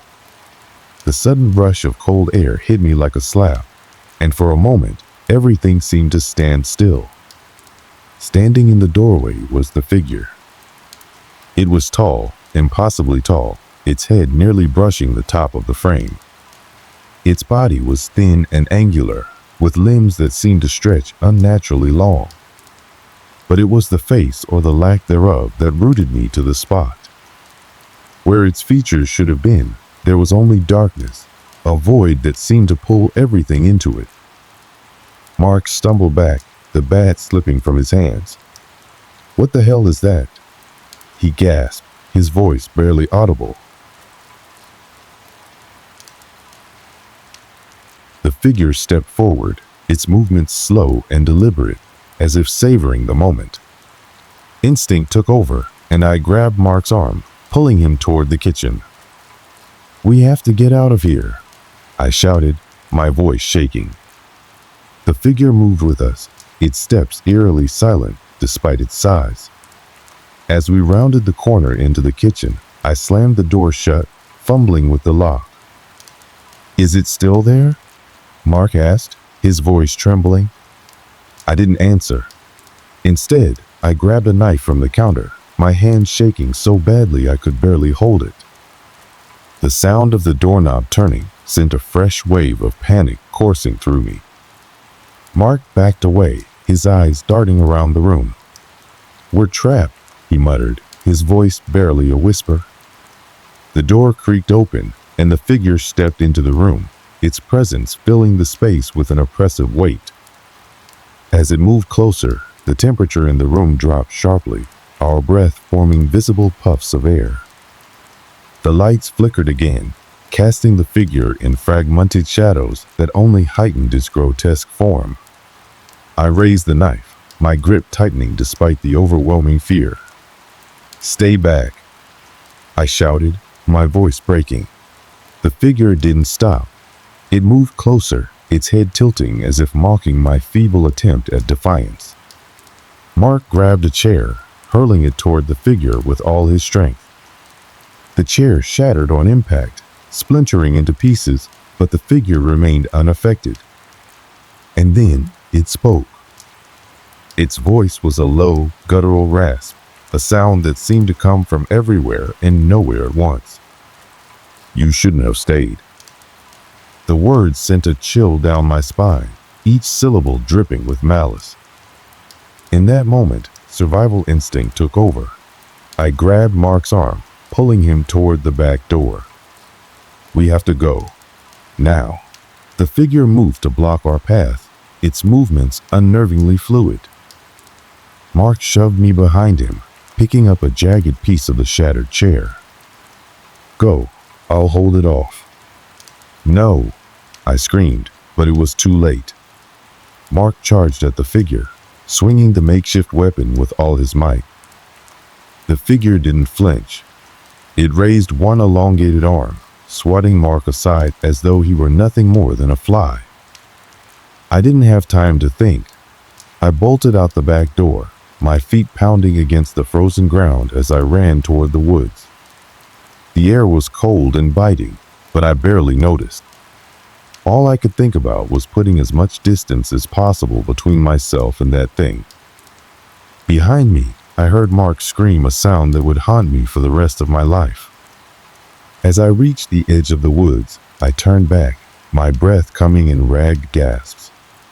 The house was bathed in an unnatural glow, the figure standing in the doorway, watching me. Its faceless head tilted again, as if to say, "This isn't over." And then it stepped back into the houses, the door slamming shut behind it with a force that echoed through the night. I collapsed to my knees, tears streaming down my face. Mark was gone. The house was no longer a home, but a prison of horrors. And that figure, it wasn't done with me yet. The woods were silent, but the air was thick with the weight of what had just happened. My legs burned as I ran, my breath coming in short, sharp gasps. I didn't know where I was going, only that I needed to get away from the house, away from the thing that had taken Mark. The trees seemed to close in around me, their gnarled branches reaching out like twisted fingers, grasping for me. It felt as though I were running in slow motion, the night stretching on forever, yet time had no meaning. Every step I took felt like it was leading me further into darkness, and the coldness of the night bit deeper into my skin, but I didn't dare stop. My mind raced with thoughts of Mark, of what I had just witnessed, but the thought of turning back or returning to that house was too terrifying. I had no choice but to keep going. The sound of my pounding feet was the only thing I could hear as I pushed through the trees, but in the back of my mind, I could feel that presence again. That unshakable sense of being watched. It wasn't over. I could feel it in my bones, in the way the air pressed down on me, suffocating and cold. Finally, after what felt like hours, I stumbled onto a road, a small, deserted one that seemed to stretch on into the nothingness of the night. I collapsed by the side of it, gasping for breath, my legs trembling beneath me. The world felt surreal, as if none of it had truly happened. But the pain in my chest, the rawness of the fear still clinging to me like a second skin, told me otherwise. I looked back toward the woods, my heart pounding in my chest. The house was still there, far in the distance, its silhouette barely visible against the backdrop of the night. It seemed like an ordinary house, one that anyone might pass by and never think twice about. But I knew better now. I had to leave. There was nothing left for me there. The next few days were a blur of shock and disbelief. I stayed in a small motel, far from the town, and as far from that house as I could get. I couldn't return to the scene. I couldn't bear the thought of walking back through that door, of seeing the dark presence that haunted it. But even though I had fled, I couldn't escape the memory of what I had experienced. The police were called, but they found nothing, no signs of forced entry, no sign of a struggle. They insisted I had probably imagined the whole thing, that my mind had simply played tricks on me after the trauma of losing Mark. I wanted to believe them. I really did. But deep down, I knew that something far darker had been at play that night. Something beyond my understanding. The way the figure had moved, the way it had seemed to watch me with that emptiness where a face should have been, it wasn't human. It couldn't have been. Still, I couldn't help but wonder. Was Mark really gone? Or had that thing done something to him? Had it taken him? Or was there a part of him still out there, trapped in that house? I couldn't shake the feeling that the answers were locked away within those walls, waiting for someone to discover them. But I couldn't go back. I just couldn't. Days turned into weeks, and I settled into a new routine, trying to push the memories to the back of my mind. But the nightmares wouldn't stop. Every night, I saw that figure, standing just beyond my window, its faceless gaze boring into me. I could hear its low, guttural growl in the silence, feel the oppressive weight of its presence pressing against me in the darkness. I stopped sleeping. I couldn't bring myself to close my eyes, to allow the dreams to take over. I became a shell of the person I once was: paranoid, jumpy, unable to trust anyone or anything. The world outside felt foreign, as though the horrors I had witnessed were a part of some nightmare I couldn't wake up from. One night, I found myself walking aimlessly through the streets of the small town near the motel. I had no destination, no plan. I just walked, trying to outrun the fear that had taken hold of me. It was during one of these walks that I saw it again. The house. It was impossible to ignore. There it was, sitting at the edge of the town, barely visible against the dim light of the street lamps. It looked so ordinary, so normal, but I knew better. I knew what lay within. I tried to ignore it, to turn away, but something compelled me forward. It was as if the house was calling me, pulling me toward it with an irresistible force. I found myself walking toward it, my feet carrying me against my will. When I reached the house, the world around me seemed to grow still, as though the air itself held its breath. The house loomed in front of me, its windows dark and empty, but I could feel something watching me. It was the same feeling I had experienced that night, the sensation of being observed, of something waiting for me to make the first move. I stood there for what felt like an eternity, unsure of what to do. Should I go inside? Should I turn back? I wanted to run, to flee once more, but something inside me, something deep down, told me I had to face it. I had to know what had happened to Mark, and I had to confront whatever force had taken him. My hand reached for the door handle, and I pushed the door open. It creaked loudly, the sound reverberating through the stillness. Inside, everything was as it had been that night, the same cold air, the same silence, the same sense of dread hanging heavy in the atmosphere. The house was untouched, as though frozen in time. I stepped inside, my heart pounding in my chest. The air seemed to grow colder with every step I took, and the house seemed to stretch, its hallways longer than they should have been, the walls narrower. I walked through the rooms, calling out Mark's name, but there was no answer. Then I heard it. The growl. It came from upstairs, low and menacing, filling the entire house with its chilling echo. I didn't know if I was ready for whatever I was about to face, but I had come this far. I had no choice but to move forward. I climbed the stairs, the sound of my footsteps reverberating through the empty house. At the top of the stairs, I turned down the hallway, following the sound of the growl, which was now louder, more pronounced. I reached the last door at the end of the hall, and as I pushed it open, I saw it. There, in the center of the room, was Mark, or what was left of him. His body was twisted, contorted in ways that defied logic. But what struck me the most was the emptiness where his face should have been. It was like the figure had taken him. It had taken his very soul. I couldn't stay. I couldn't bear to look any longer. I ran. I didn't stop. I never went back. The nightmares never stopped. I don't know if I'll ever truly escape the house and the thing that dwells within it. But sometimes, when the night is still and I'm alone in my room, I can almost feel it watching me from the corner of my eye. The house isn't gone. It's still there, waiting for me to return, waiting for anyone brave enough to face it. But I won't go back, no matter what. I couldn't forget the house, the dark presence that lurked within it, and the sense of terror that clung to me every waking moment. I could still hear the growls, faint but persistent, as though they had been burned into my mind. They followed me, lurking just beneath the surface of my thoughts. Even now, as I sit here writing this, I can feel the heavy weight of the memories pressing down on me, each one a reminder that I hadn't truly escaped. I never went back to the town. I couldn't. I couldn't even drive past it without my hands trembling, without my heart racing in my chest. There were too many unanswered questions, too many things I couldn't understand. Had Mark really been taken? Was that figure, whatever it was, still out there? Was it still waiting for someone else to step into its grasp?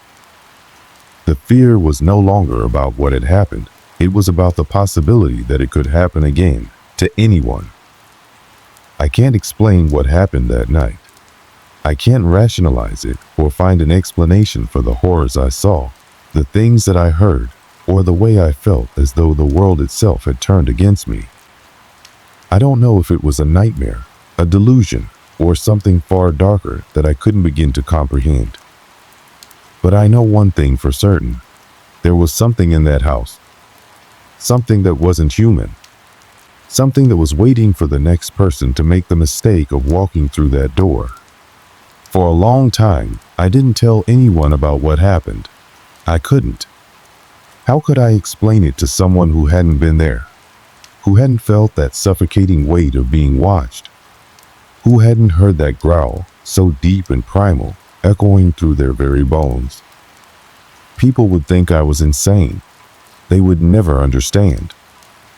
Eventually, the weight of it all became too much to carry alone. I found a therapist, someone I could talk to without fear of judgment. I told them everything: the house, Mark, the growls, the way the air seemed to press against my chest, squeezing the life out of me. But even in that safe space, I couldn't bring myself to share every detail. Some things, I thought, were too terrifying to speak aloud.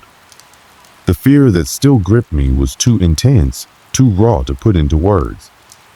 But I did my best to make sense of it. Despite everything, the therapist seemed to believe me. They didn't dismiss my experiences, but instead, they helped me confront the possibility that the fear I felt might have been a reaction to trauma, a manifestation of grief and loss. But I knew in my heart that it was more than that. No amount of counseling would make the growls go away. No amount of reassurance would ever erase the image of Mark's twisted body, the blank, empty space where his face had once been. I couldn't explain it, but I knew what I saw. I knew what I felt. There are some things in life that we can never fully comprehend. Some horrors that exist beyond the limits of logic, beyond the boundaries of the world we understand. And sometimes, no matter how much we try to rationalize it, those things find a way into our lives. They find a way into our memories and twist them, making us question what's real and what's not.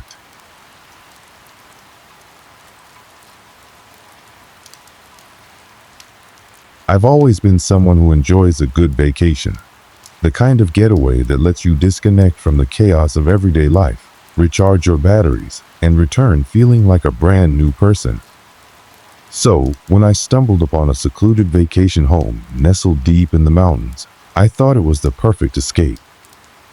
The listing described it as an old, rustic cabin, offering solitude and comfort in a natural setting. It was exactly what I was looking for: peaceful, quiet, and completely removed from the busy world.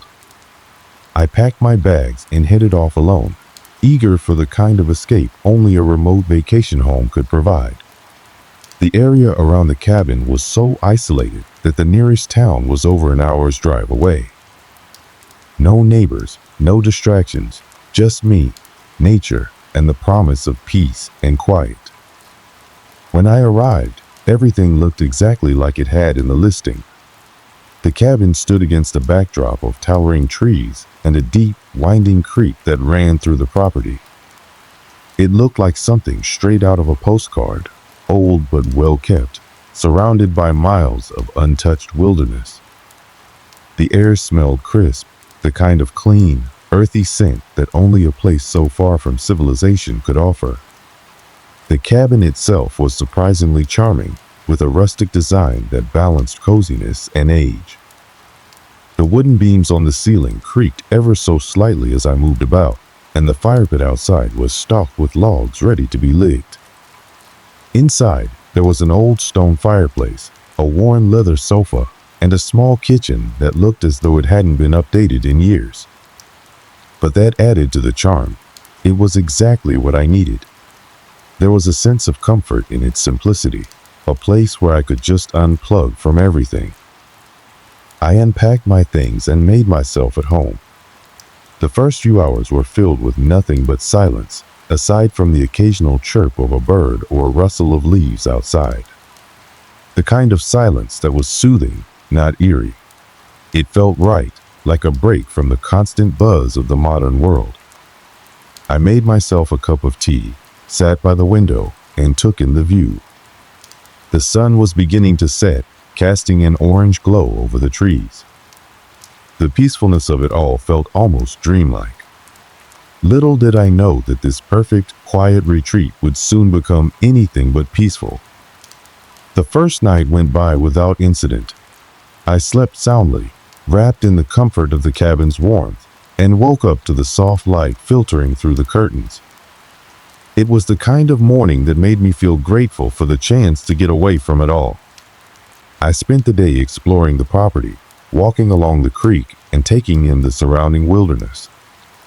It was easy to forget the world outside while I was there.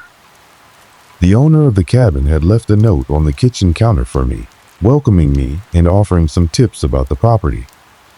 There was a mention of the history of the house, the fact that it had been built over a century ago, and how it had been passed down through several generations. Nothing out of the ordinary, just the kind of information you'd expect from someone renting out their property. Yet, the more I read, the more I felt a strange sense of connection to the place. Maybe it was the history, maybe it was the isolation, but something about it felt like it was waiting for me. That evening, after a long day spent outdoors, I sat down to a simple dinner, and as the sun dipped behind the trees, I settled in for another quiet night. But it was that night when I first noticed something strange. I had just finished eating when I decided to unwind by the fireplace. As the fire crackled, I noticed an odd noise coming from upstairs, a faint, shuffling sound, like paper being moved around. I chalked it up to the house settling. After all, it was an old cabin, and old houses always made strange sounds. I tried to ignore it, but it wasn't long before the sound returned, louder this time. It was unmistakably the sound of paper being rustled. I stood up, curiosity getting the better of me, and made my way to the stairs. At first, I told myself it was nothing, but when I reached the top of the stairs, I noticed a door slightly ajar. It was a room I hadn't explored yet, one tucked away at the end of the hall. The door creaked as I pushed it open, and there, scattered across the floor, were old letters. Dozens of them, yellowed with age, piled in disarray. It wasn't what I had expected to find in this old house. I bent down and picked one up, my fingers brushing against the brittle paper. The envelope was marked with an unfamiliar name, a name I had never heard of. There was nothing particularly alarming about the letters themselves, they just seemed out of place. Why would there be so many letters hidden away in an unused room? And why had they been left in such a haphazard manner? I didn't know it then, but those letters were the beginning of something I could never have prepared for. As I stood there, holding that first letter, a chill swept through the room. Something wasn't right, and I would soon find out just how wrong everything was.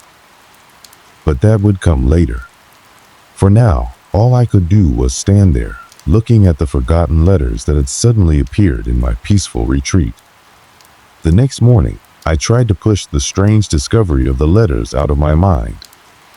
I told myself it was just a fluke.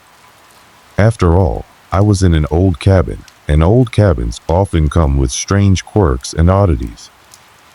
The old wood settling, the strange sounds, and those letters, maybe it was just a part of the house's history.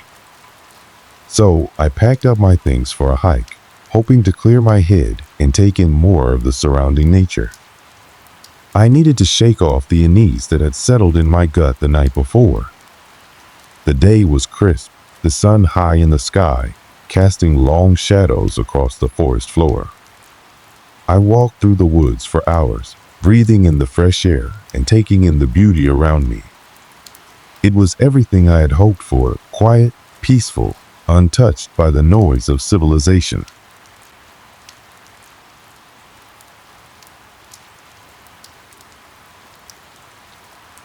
I needed this. It felt like the perfect escape, and yet, in the back of my mind, the memory of the letters lingered. Why had they been there? Who had written them? What was their purpose? By the time I made my way back to the cabin, the sun was starting to set, painting the sky in hues of pink and purple. I decided to make myself a warm dinner and enjoy the fire. There was something comforting about the flames flickering in the hearth, casting shadows across the room. I settled in, hoping for another peaceful evening, but something was different tonight. I don't know how to describe it exactly. It was like the atmosphere had shifted, like the house was watching me. It wasn't the kind of feeling that made you jump at every little sound, but rather a subtle change. The silence in the cabin seemed heavier, like it was pressing down on me, suffocating the room. It was then I noticed something, the letters. The door to the room where I had found them was wide open, and the letters were gone. I froze. I hadn't touched them since the night before. I was certain of it. The idea that I had left the door open felt ridiculous. I had closed it behind me. I was sure of it. And yet, now, the room was exposed. The papers that had been scattered across the floor were nowhere to be seen. At first, I thought I might be imagining things. I was tired. The isolation was starting to get to me, and maybe I'd left the door open in a fog of fatigue. I walked toward the room to check, telling myself it would be fine. But when I stepped into the room, my heart skipped a beat. The floor was clear. Not a single letter remained. The room was eerily clean, as though nothing had been there to begin with. I searched through the drawers, under the bed, and even behind the furniture, but there was nothing. No trace of the letters, no sign that they had ever been there. I began to feel the familiar prickling sensation creeping up the back of my neck. My breath caught in my throat. Could someone have been in here? It seemed impossible. The cabin was so isolated, and I hadn't seen anyone for miles. The owner had given me a key, and there was no one around. I couldn't explain it, but the room felt wrong, like something had been taken, or worse, something had been hidden. I stood there for a moment, unsure of what to do. Should I leave? Was I being paranoid? Maybe it was nothing, but in the pit of my stomach, I felt like it wasn't nothing. It was as if something had shifted, not just in the room, but in the entire house. I left the door open and went back to the living room, hoping to shake the feeling. But I couldn't. I kept thinking about those letters and the strange way they had disappeared. I couldn't let it go. I sat down in front of the fire, trying to focus on the warmth and the crackling of the logs. But that was when I heard it, the sound of paper rustling again. It was faint at first, so faint that I thought it might be the wind or the house settling. But then it grew louder, like someone was flipping through a stack of papers right behind me. I stood up quickly, my heart racing in my chest. The noise had stopped, but I knew what I'd heard. It was unmistakable. It came from upstairs, from the same room where I had found the letters the night before. This time, I didn't hesitate. I grabbed a flashlight, my hand shaking slightly as I made my way up the stairs. I couldn't explain it, but something about this place was starting to feel like it was playing tricks on me. I had to see it for myself. When I reached the room, the door was ajar again. I felt a cold draft escape as I pushed it open. My eyes immediately went to the floor, and I froze. The letters were back. They were scattered everywhere, just like the night before, only this time they looked different. They were all turned face up, revealing the words written on them. I bent down slowly, my fingers trembling as I picked up the first one. It had the same name on the front, the same handwriting, but the words inside were different.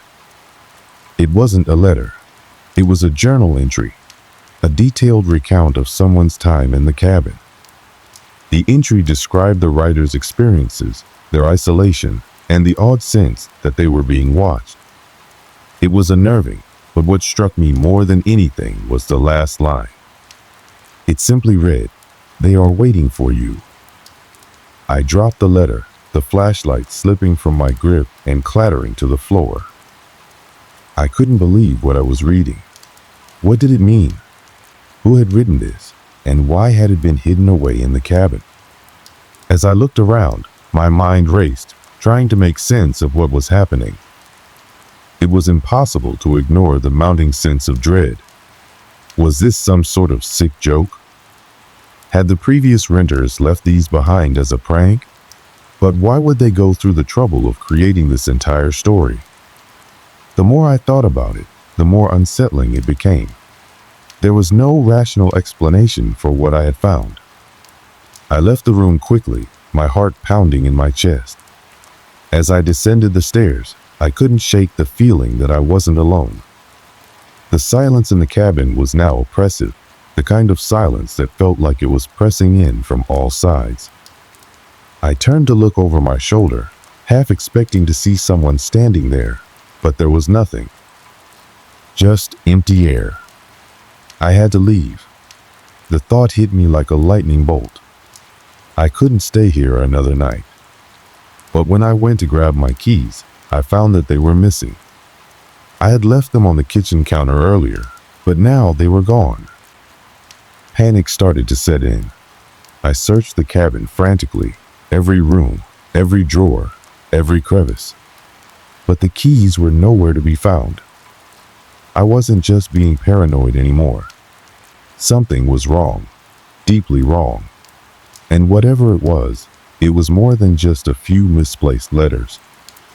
It was something darker, something that was beginning to pull me deeper into its grip. But I didn't know how to escape. I had no choice but to stay the night, hoping that when morning came, the unease would pass. But deep down, I knew that it wouldn't. Whatever had started with those letters, whatever presence had been in the house, was not going to let me leave that easily. And I would soon learn just how far it was willing to go to keep me there. The next morning came too quickly, but even the first rays of daylight couldn't ease the dread that hung thick in the air. My eyes snapped open as I heard the familiar rustling sound again, the one that had haunted me the night before. I sat up straight in bed, my heart pounding in my chest. The silence was deafening, but the air felt heavy, like something was about to happen. I knew this wasn't just my mind playing tricks on me. Something was wrong. I glanced around the room. The cabin looked the same as it had the night before, but it felt different, as if it was no longer just an inanimate object, but a living thing, watching me, waiting. The floorboards creaked with each movement I made, the sound echoing unnervingly through the silence. I swallowed hard, hoping to steady my nerves, but I couldn't shake the feeling that I was being drawn into something much larger than I could comprehend. I rose from bed and went to the window, hoping the daylight would offer some sense of normalcy. But when I looked out, I saw nothing but the dense, unbroken forest. The trees swayed gently in the breeze, casting long shadows across the forest floor. The world outside appeared still, almost too still. It was as though the world was holding its breath, waiting for something to break the silence. I shook my head and stepped away from the window. I couldn't stay in that room anymore. I needed to figure out what was going on. The unease that had been building inside me for days was too much to ignore now. I had to know who had been in the cabin before me, who had left the letters, and why they had disappeared the way they had. More importantly, I needed to understand why it felt like something or someone was hiding just out of sight, waiting to be discovered. I grabbed the flashlight from where it had fallen the night before and made my way back to the room where I had first found the letters. The door was still ajar, just as I had left it. The letters were gone, but the air in the room felt colder now, as if something had shifted. I stepped inside, my breath shallow as I tried to take in the space. There was a faint, lingering smell of something old, like dust and decay. It hung in the air, almost suffocating in its heaviness. I flicked on the flashlight and scanned the room. The beam of light swept across the floor, over the bed, the old wooden dresser, and the cluttered shelves. But there was nothing out of place, nothing that gave me any hint as to what had been happening. Still, I couldn't shake the feeling that something was wrong. I walked around the room slowly, running my fingers along the edges of the shelves, the tops of the drawers. Every inch of the cabin felt like it was holding its breath, like the walls themselves were waiting to exhale. The flashlight flickered in my hand, casting strange flickering shadows that seemed to dance along the walls, even though there was no one there to cast them. I felt the need to check the rest of the cabin to confirm that I hadn't missed anything. I moved cautiously through the rest of the rooms, keeping an eye out for anything unusual. The living room was empty, the fireplace cold and lifeless. The kitchen was just as I had left it, the mugs still in the same place on the counter, the dishes piled high in the sink. But it was in the small hallway near the back door that I saw it. The letters. I couldn't believe my eyes. There, on the floor just outside the door, was a stack of papers, almost identical to the ones I had seen before. I knelt down, the hairs on the back of my neck standing up as I reached for them. My hands trembled as I picked them up, the same name written across the front. But this time, the handwriting was different, more erratic, like it had been written in a hurry, or perhaps in fear. I turned the paper over, my breath catching in my throat. The letters were still there, but the words had changed. It was no longer a journal entry, but a warning, written hastily, as if the writer had been trying to get their message out before it was too late. The words read, "They won't leave you alone. It's already too late." I felt a cold chill run through me. This wasn't a joke. This wasn't some weird coincidence. Whatever was happening here was real, and it was happening to me. I shoved the letters into my bag, my mind racing with questions. Who had left them? What did they mean by, "It's already too late"? And why had they come back to haunt me, of all people? I had to find out. I had to get to the bottom of this, or I would lose my sanity. I spent the next several hours scouring the cabin for anything else that could offer an explanation. I pulled back the curtains, checked behind the furniture, even went through every single drawer again. But the more I searched, the more I realized that I wasn't finding answers. I was just uncovering more questions. The air was thick with tension now, like it was closing in on me from all sides. The silence was no longer peaceful, it was oppressive, suffocating. I couldn't help but feel that the cabin was alive, that it was waiting for me to make a mistake, to do something wrong. Every creak of the floorboards, every gust of wind outside felt like a whisper, a warning. By the time the sun began to set, I was exhausted, both physically and mentally. I had no answers, but the strange events were piling up, one after another. I couldn't deny it any longer. Something was wrong. I felt like I was being watched, like someone was always just behind me, just out of sight. I tried to ignore the feeling and made dinner, hoping that a familiar routine would calm my nerves. But as I sat down to eat, the same rustling sound returned. This time, it was louder, closer. It was coming from upstairs. My pulse quickened, and I could feel the tension in my muscles as I set my plate down. The sound was unmistakable. Someone was in the house. I froze, listening intently. There were no footsteps, no voices, just the faint noise of paper being moved, shuffled around as if someone were flipping through a stack of letters. I could hear it so clearly now. It was as if the person was right above me. I grabbed the flashlight and rushed upstairs, my heart pounding in my chest. I couldn't take it anymore. I had to face whatever this was, whatever force was behind all of this. I reached the top of the stairs and turned toward the room where the letters had first appeared. The door was closed this time, but the faint rustling sound persisted, coming from within. I hesitated for a moment, my hand trembling as I reached for the doorknob. The cold metal felt strange in my grip, as though it had been touched by someone else just moments before. My stomach twisted in knots as I slowly turned the handle and pushed the door open. The room was empty, but the air was thick with tension. The floor was covered in the same papers I had seen before, the same letters. Only now, they were different. They were all face up, scattered across the floor in a wide circle, as if they had been carefully arranged. In the middle of the circle was a single new letter.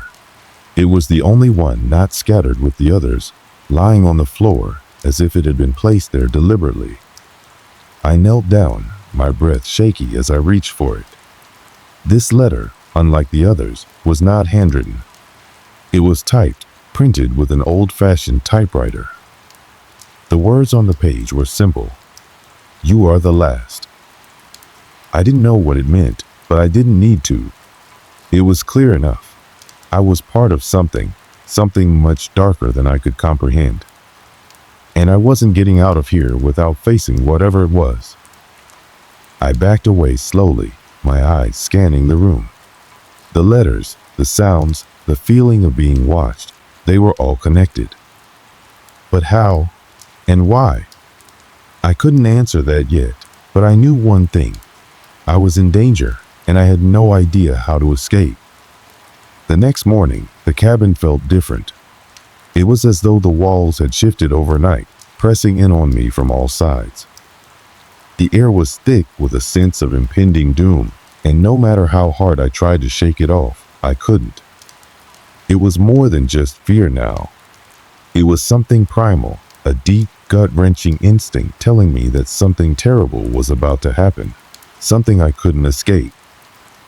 I had spent the entire night tossing and turning, unable to sleep, haunted by the letters and the strange sounds that had been growing louder and more frequent.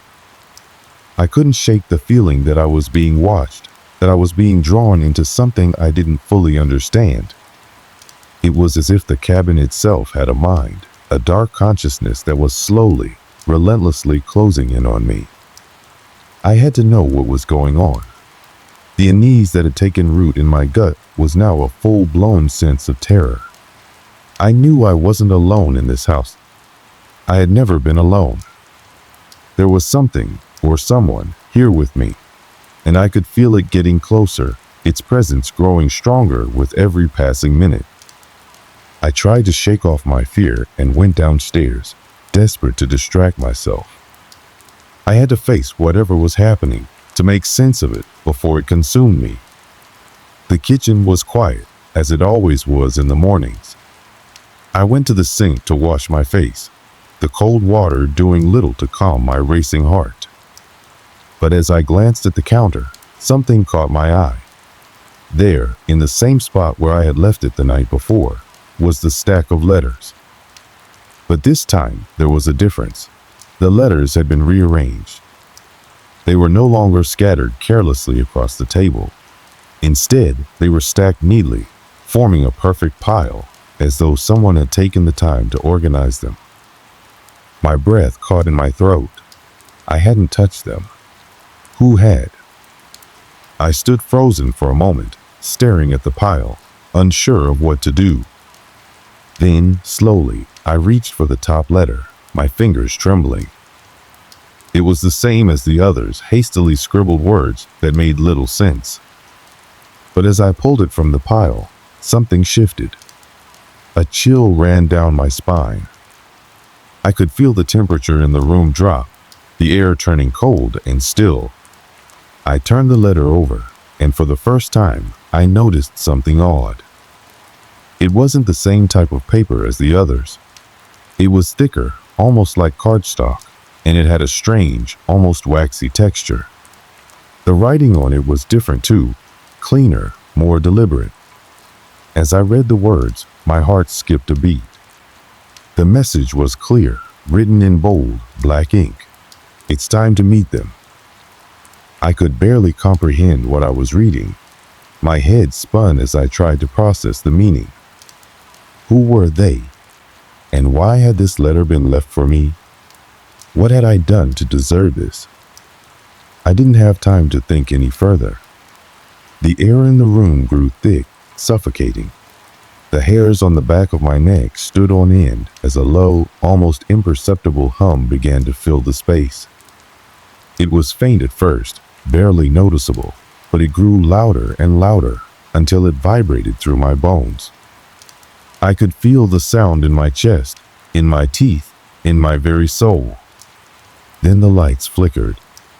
I froze. The humming continued, now joined by an eerie, whispering noise that seemed to come from nowhere. It was distant at first, but then it grew closer, like a dozen voices murmuring just beyond my reach. My body went rigid with fear as I spun around, my heart racing. There was no one there, nothing visible, yet I knew something was in the room with me.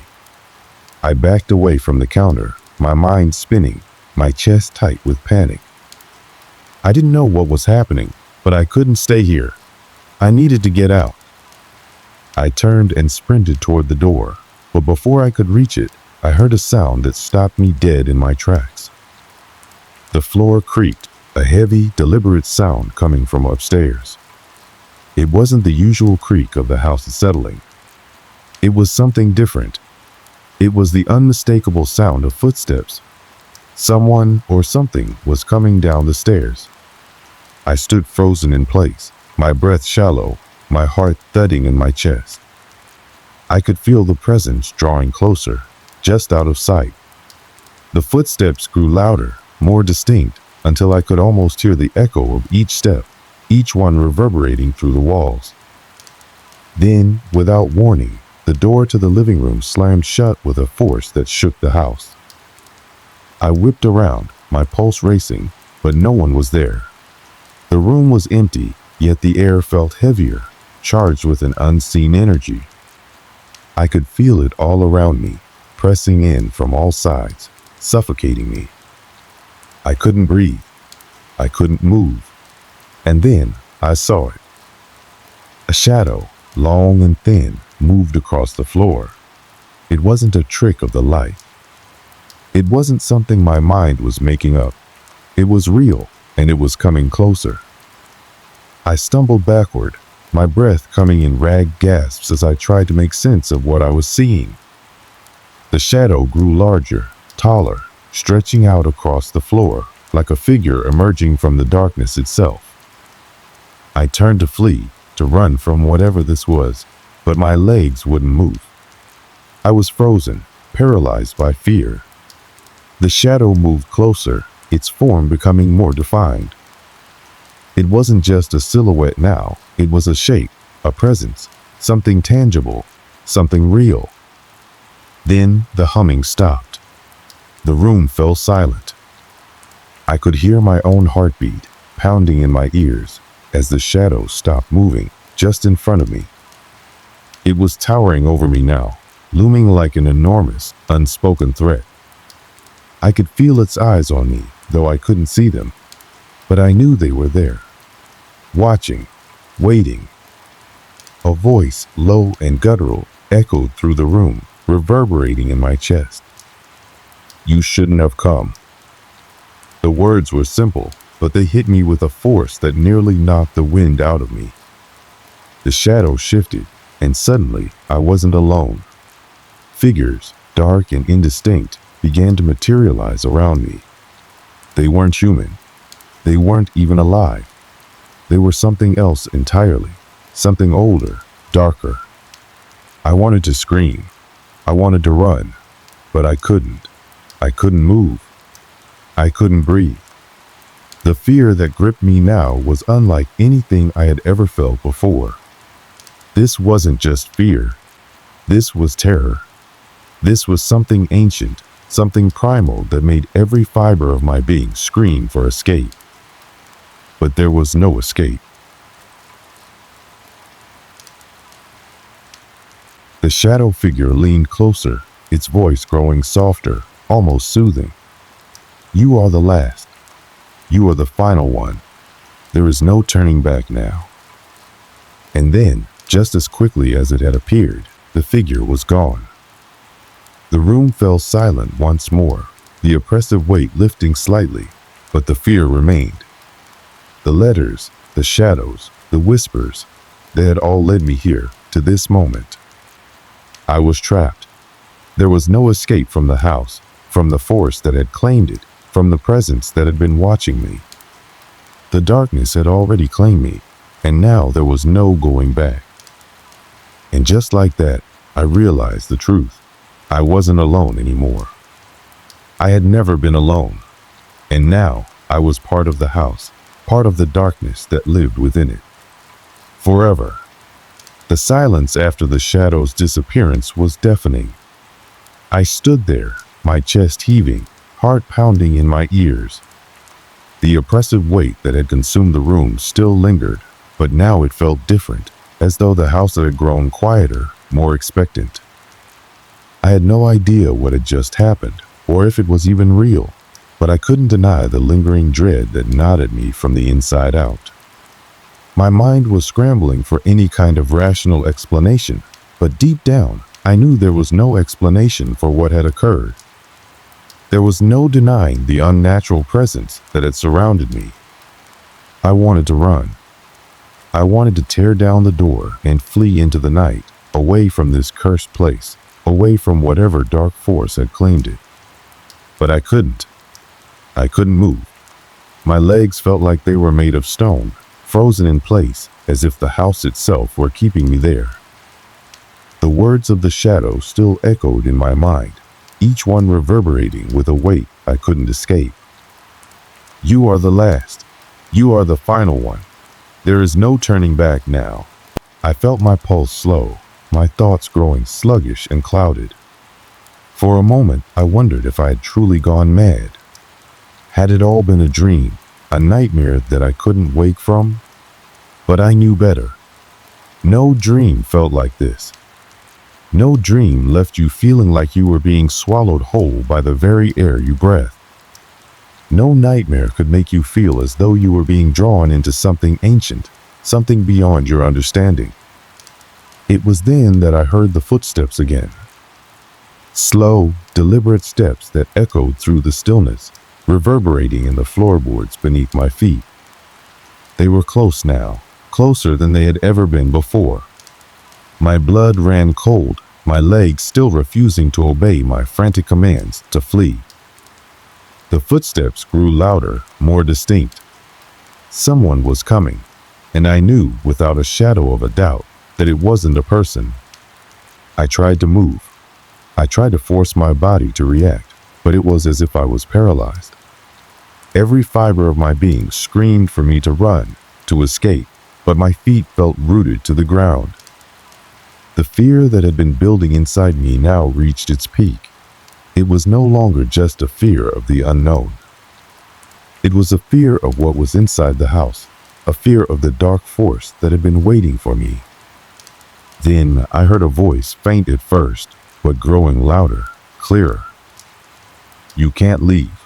Not yet." The voice was low and guttural, like 1,000 whispers in one.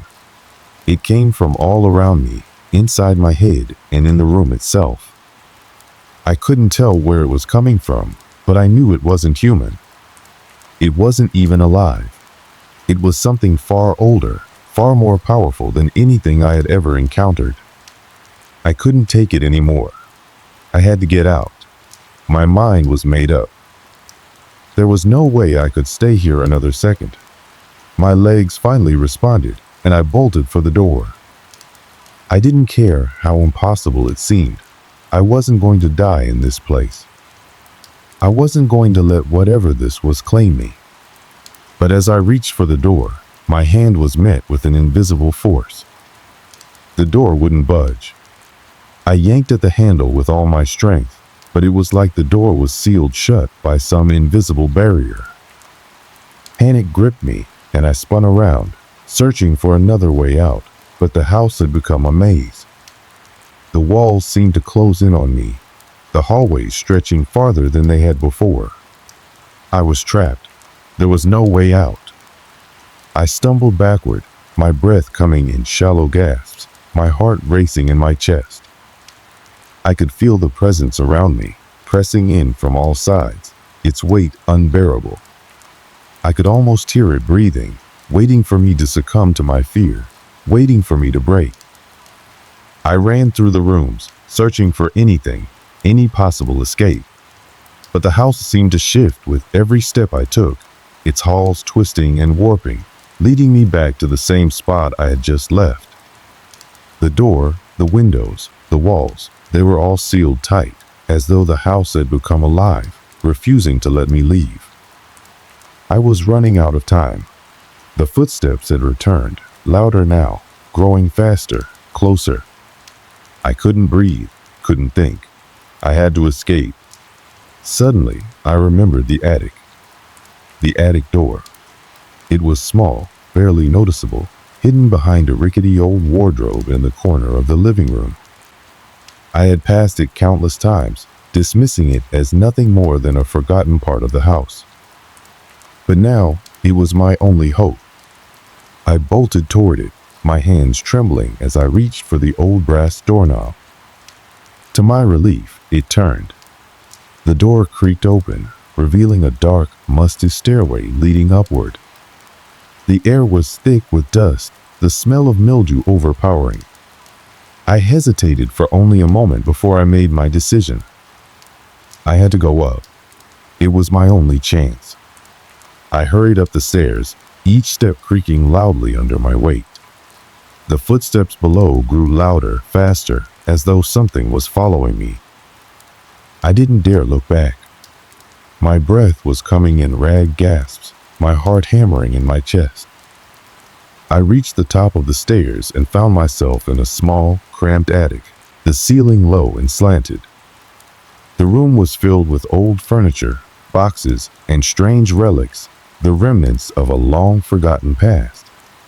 I scanned the room, desperate for any sign of escape, but the door behind me slammed shut, and I heard the unmistakable sound of someone or something moving behind me. I turned around, my blood running cold. There, standing in the center of the room, was a figure. It was tall, impossibly thin, its limbs unnaturally long. Its face was featureless, a smooth gray expanse of skin where eyes, a nose, or a mouth should have been. The air grew cold as it approached me, the temperature dropping by degrees until I could see my breath in front of me. "You shouldn't have come," the figure said, its voice echoing in my mind. The words felt like a weight pressing down on me. I could barely breathe as the figure moved closer, its presence suffocating. But I couldn't give up. I couldn't let it win. I reached for anything, a box, a piece of broken furniture, anything I could use to defend myself. But there was nothing. The figure reached out, and in that moment, everything went black. When I woke up, I was outside. I was lying on the cold, wet grass, the moonlight washing over me. The cabin, the house was gone. There was nothing but the empty field around me. I sat up slowly, my head spinning, my body sore and bruised. I didn't understand what had happened, how I had gotten out, or why the house was no longer there. But one thing was clear. Whatever I had encountered in that house had let me go. I had escaped, barely. And yet, as I sat there in the cold, dark night, I couldn't shake the feeling that I wasn't truly free. The house may have disappeared, but the presence, the force that had held me captive, would never let me forget. And I knew, deep down, that it was still out there, waiting for the next person to walk through the door. It's been months since I left that place, and yet it feels like I've never truly escaped. I've tried to go on with my life, to move past it, to push that night, those terrible events, out of my mind. But there's something about it that lingers, something that pulls at me when the world is quiet and the shadows grow long. There's a part of me that still feels tethered to that house, to whatever force it was that kept me captive. And I can't help but wonder if I'll ever truly be free from it. After I left that night, I never went back to the town. I didn't even look back. The first chance I got, I packed up what little I had and left, returning to a normal life, or at least as normal as I could make it. But no matter where I went, no matter how far I ran, I could never escape the feeling that something was always watching, waiting. I told myself it was just the trauma, the aftermath of what I had gone through. Maybe it was the stress of being trapped in that house, the psychological toll of encountering something so unnatural, so beyond comprehension.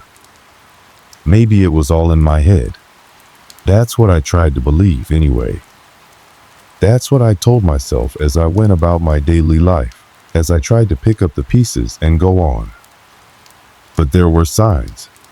Subtle things at first.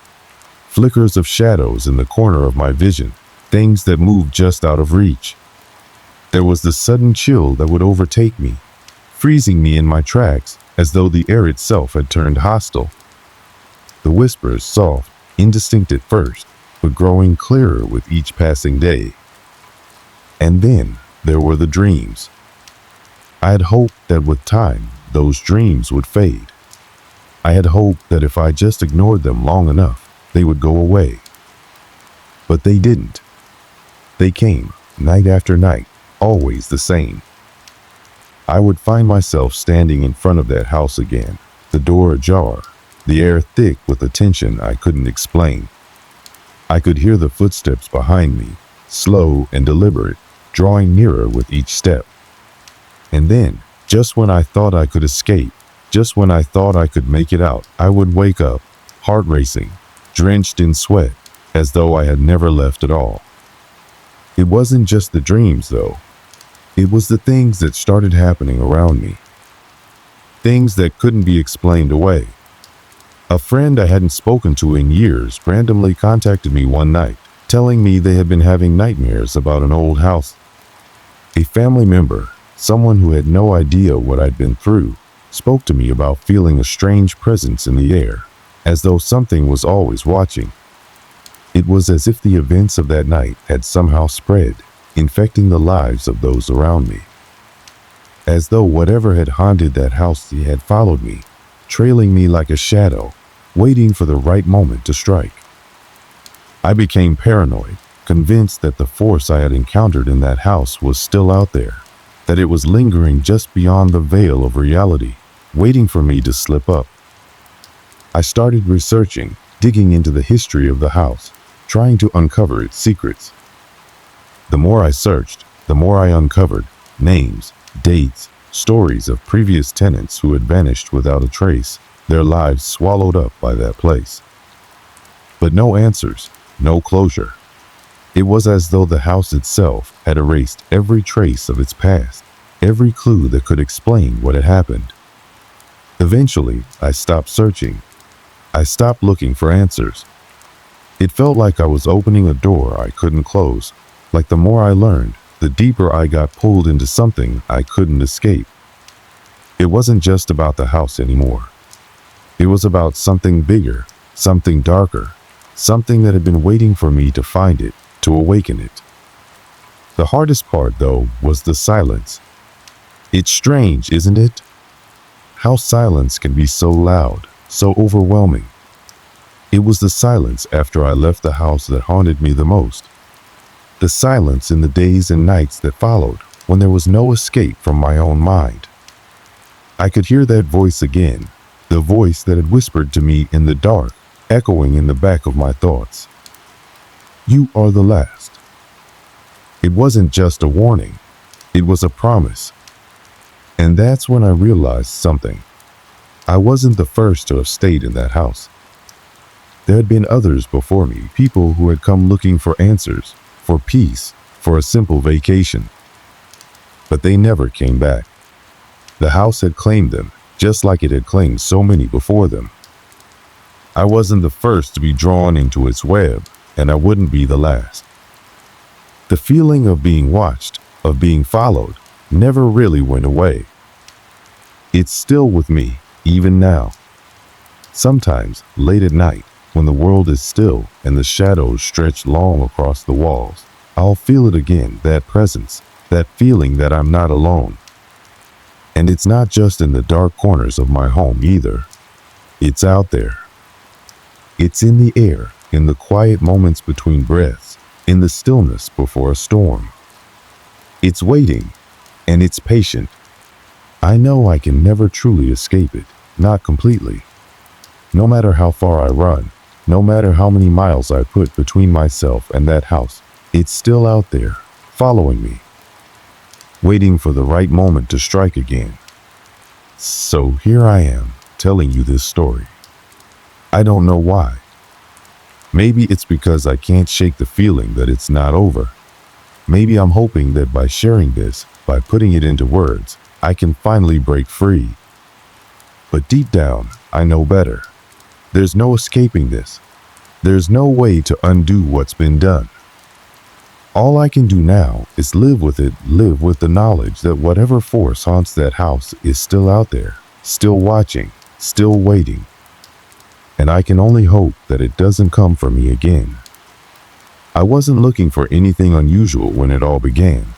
It was just another ordinary phase of life, and I thought a quiet escape would do me some good. Little did I know, the decision to rent that cabin would change everything. It was early October, one of those transitional weeks when the leaves blaze with reds and golds before they begin to fall. I'd been working long hours, glued to a desk under the fluorescent lights of my office. My phone buzzed with endless notifications, emails piled up, and my stress levels were through the roof. I needed a break, a complete disconnect from the chaos of the city. That's when I came across an ad for a remote cabin rental. Rustic retreat, no feet, no distractions, the ad read. The pictures showed a quaint little wooden cabin surrounded by thick trees, miles from anywhere. It seemed perfect. After a quick call with the owner, I had the place booked for the weekend.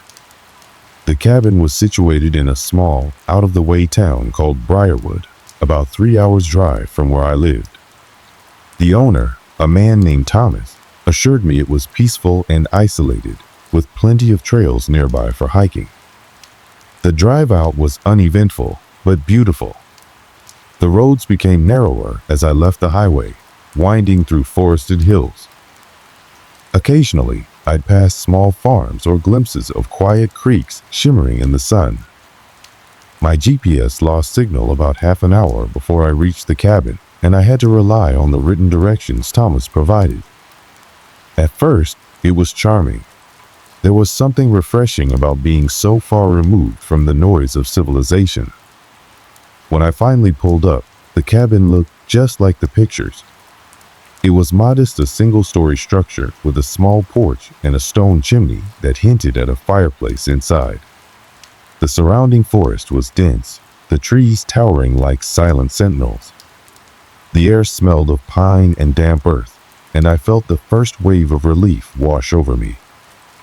For the first time in months, I had space to breathe.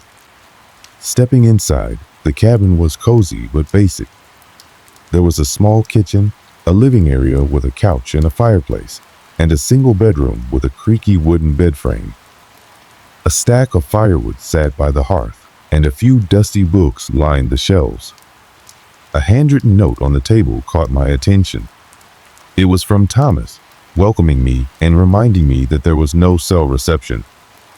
"If you need anything," it said, "drive into town. There's a diner where you can use the landline." I spent the first few hours settling in. I unpacked my bag, stocked the fridge with the groceries I brought, and explored the surrounding area. There was a narrow trail behind the cabin that led deeper into the woods. I followed it for a while, listening to the crunch of leaves beneath my boots and the occasional rustle of animals moving unseen in the underbrush. It was so quiet, almost unnervingly so. The only sounds were the chirping of birds and the occasional breeze rustling through the treetops.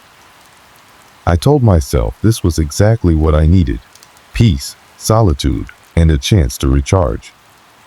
That first evening, I lit a fire in the fireplace and made myself dinner. As the sun set, the woods outside grew darker than I anticipated. The cabin's single lantern gave off a warm glow, but beyond its reach, the windows framed nothing but pitch black. It was strange, seeing the world outside vanish like that. It made the cabin feel smaller, more vulnerable. But I brushed the thought aside and sank into the couch with one of the dusty books from the shelf. Hours passed, and the fire had dwindled to glowing embers. I was beginning to nod off when a sound startled me, a sharp crack, like a branch snapping underfoot. My head snapped up, my heart racing. At first, I thought it might have been a deer or some other animal moving through the woods. But then I realized it wasn't just a single noise. There was a faint, deliberate rhythm to it, like footsteps crunching through the dry leaves outside. I froze, straining to hear more. The footsteps stopped, and for a long moment there was only silence. Then came another sound, softer, this time a light scraping against the side of the cabin. I sat there, paralyzed, my eyes locked on the front door. My rational mind tried to make sense of it. It could have been the wind or a branch swaying against the cabin, but the rhythm of the sounds didn't feel random. It felt intentional. Finally, I stood and peered out the window, but it was too dark to see anything beyond the faint reflection of the room behind me.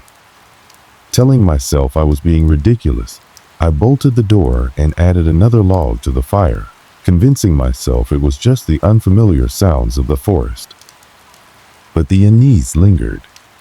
Even as I climbed into bed that night, the cabin didn't feel as welcoming as it had earlier. The darkness outside seemed heavier, pressing against the thin walls. Before I drifted off, I reminded myself why I was here: to get away, to unwind. This was just my mind playing tricks on me. But as the night wore on, the creaks and groans of the old cabin began to sound less like the settling of wood and more like something or someone moving just out of sight. I woke up the next morning to sunlight streaming through the thin curtains, momentarily shaking off the strange unease from the night before. For a while, it was easy to convince myself I'd just overreacted. It had been my first night alone in an unfamiliar place, after all. The rational part of me took control, reminding me that the noises I'd heard could easily be attributed to wildlife or the natural sounds of the woods. Still, I felt a residual tension in my chest, a whisper of unease I couldn't quite dismiss. Determined to enjoy my stay, I threw myself into my planned activities for the day. I cooked a simple breakfast of eggs and toast, savoring the quiet stillness of the morning. Outside, the forest was alive with light and motion. Birds flitted between branches, squirrels darted across the underbrush, and a soft breeze rustled the golden leaves. It was a stark contrast to the oppressive darkness of the previous night, and I allowed myself to relax. After breakfast, I decided to explore the trail behind the cabin more thoroughly. Armed with a water bottle and my phone, though it was useless without signal, I set off. The path wound deeper into the woods, the canopy overhead growing denser as I walked. There was something calming about the rhythmic crunch of leaves beneath my boots, the way the world seemed to shrink to just me and the trail ahead. For the first time in weeks, I felt a sense of peace. About an hour into the hike, I noticed something odd. The forest had grown unusually quiet. The birdsong that had accompanied me earlier had faded, and the rustling of animals in the underbrush was conspicuously absent. Even the breeze seemed to have stilled, leaving the woods unnervingly silent. I stopped in my tracks, suddenly hyper-aware of the weight of the stillness around me. My pulse quickened, but I tried to shake it off. It's just the natural ebb and flow of the forest, I told myself, continuing down the trail. That's when I saw it. At first, it was just a flicker of movement in my peripheral vision, a shadow darting between the trees. I turned quickly, scanning the dense undergrowth, but there was nothing there. The woods were still as ever. My heart pounded in my chest as I stood frozen, my eyes darting from one patch of shadow to another. After a few moments, I forced a laugh, shaking my head in my own paranoia. It was probably just an animal, I thought. A deer or a fox, startled by my presence. Still, I couldn't shake the feeling of being watched. The trail eventually looped back toward the cabin, and I quickened my pace, eager to return to the comfort of its walls.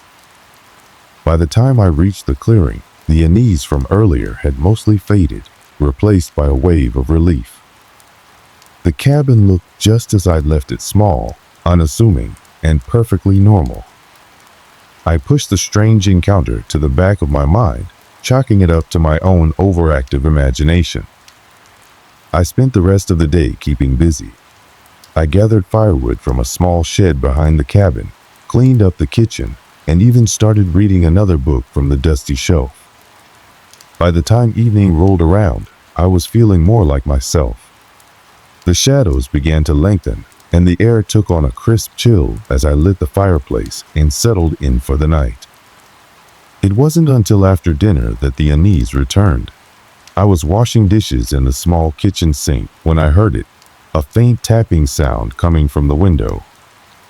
It was so light at first that I thought it might just be the wind. But then it came again, 3 distinct taps, spaced evenly apart. My hands froze, water still running over the plate I was holding. Slowly, I turned my head toward the window. The curtains were drawn, so I couldn't see outside, but the sound was unmistakable. It wasn't random, like a branch swaying in the wind. It was deliberate. My chest tightened as I stood there, trying to make sense of it. Was someone outside? The thought seemed absurd. This cabin was miles from anywhere. Who would be out here, and why? Gathering my courage, I shut off the water and grabbed a flashlight from the counter. My hand trembled as I pulled back the curtain, half expecting to see a face staring back at me. But there was nothing there, just the inky darkness of the woods beyond. I shined the flashlight out into the clearing, its beam cutting through the night. The trees stood silent and unmoving, their branches swaying gently in the breeze. There was no sign of anyone or anything that could have made the noise. I tried to laugh it off, convincing myself it must have been a bird or some other animal. But the feeling of being watched returned, stronger this time. It was as though the forest itself was holding its breath, waiting for something to happen. I closed the curtain quickly and bolted the door, telling myself I was being ridiculous. As the night wore on, the unease lingered.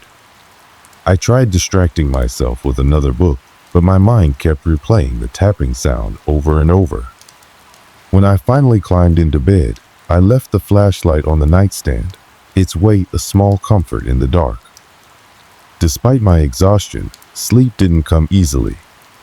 Every creak of the cabin, every rustle of leaves outside made my heart race. At some point, I must have dozed off because I woke abruptly to a loud thud.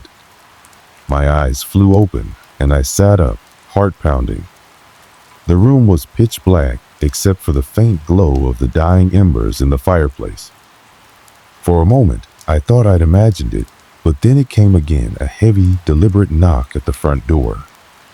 I froze, my breath catching in my throat. Who could possibly be out here in the middle of the night? The knock came again, louder this time, followed by an eerie silence. Every instinct told me not to move, not to make a sound. I sat there, clutching the flashlight like a lifeline, my ears straining for any other noises. Minutes passed, maybe longer, but the knock didn't come again. Finally, I worked up the courage to get out of bed and tiptoe to the door. My hands shook as I peered through the small peephole. The clearing outside was empty, bathed in pale moonlight. There was no one there. I spent the rest of the night wide awake, the flashlight clutched tightly in my hand. Whatever small comfort the cabin had offered before was gone. The walls felt thinner, the darkness outside more menacing.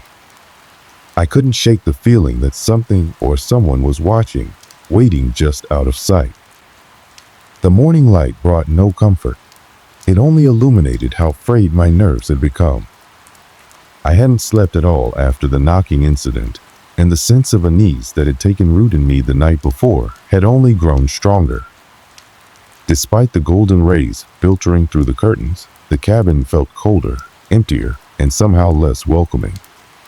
I sat at the small wooden table, nursing a lukewarm cup of instant coffee, my mind racing.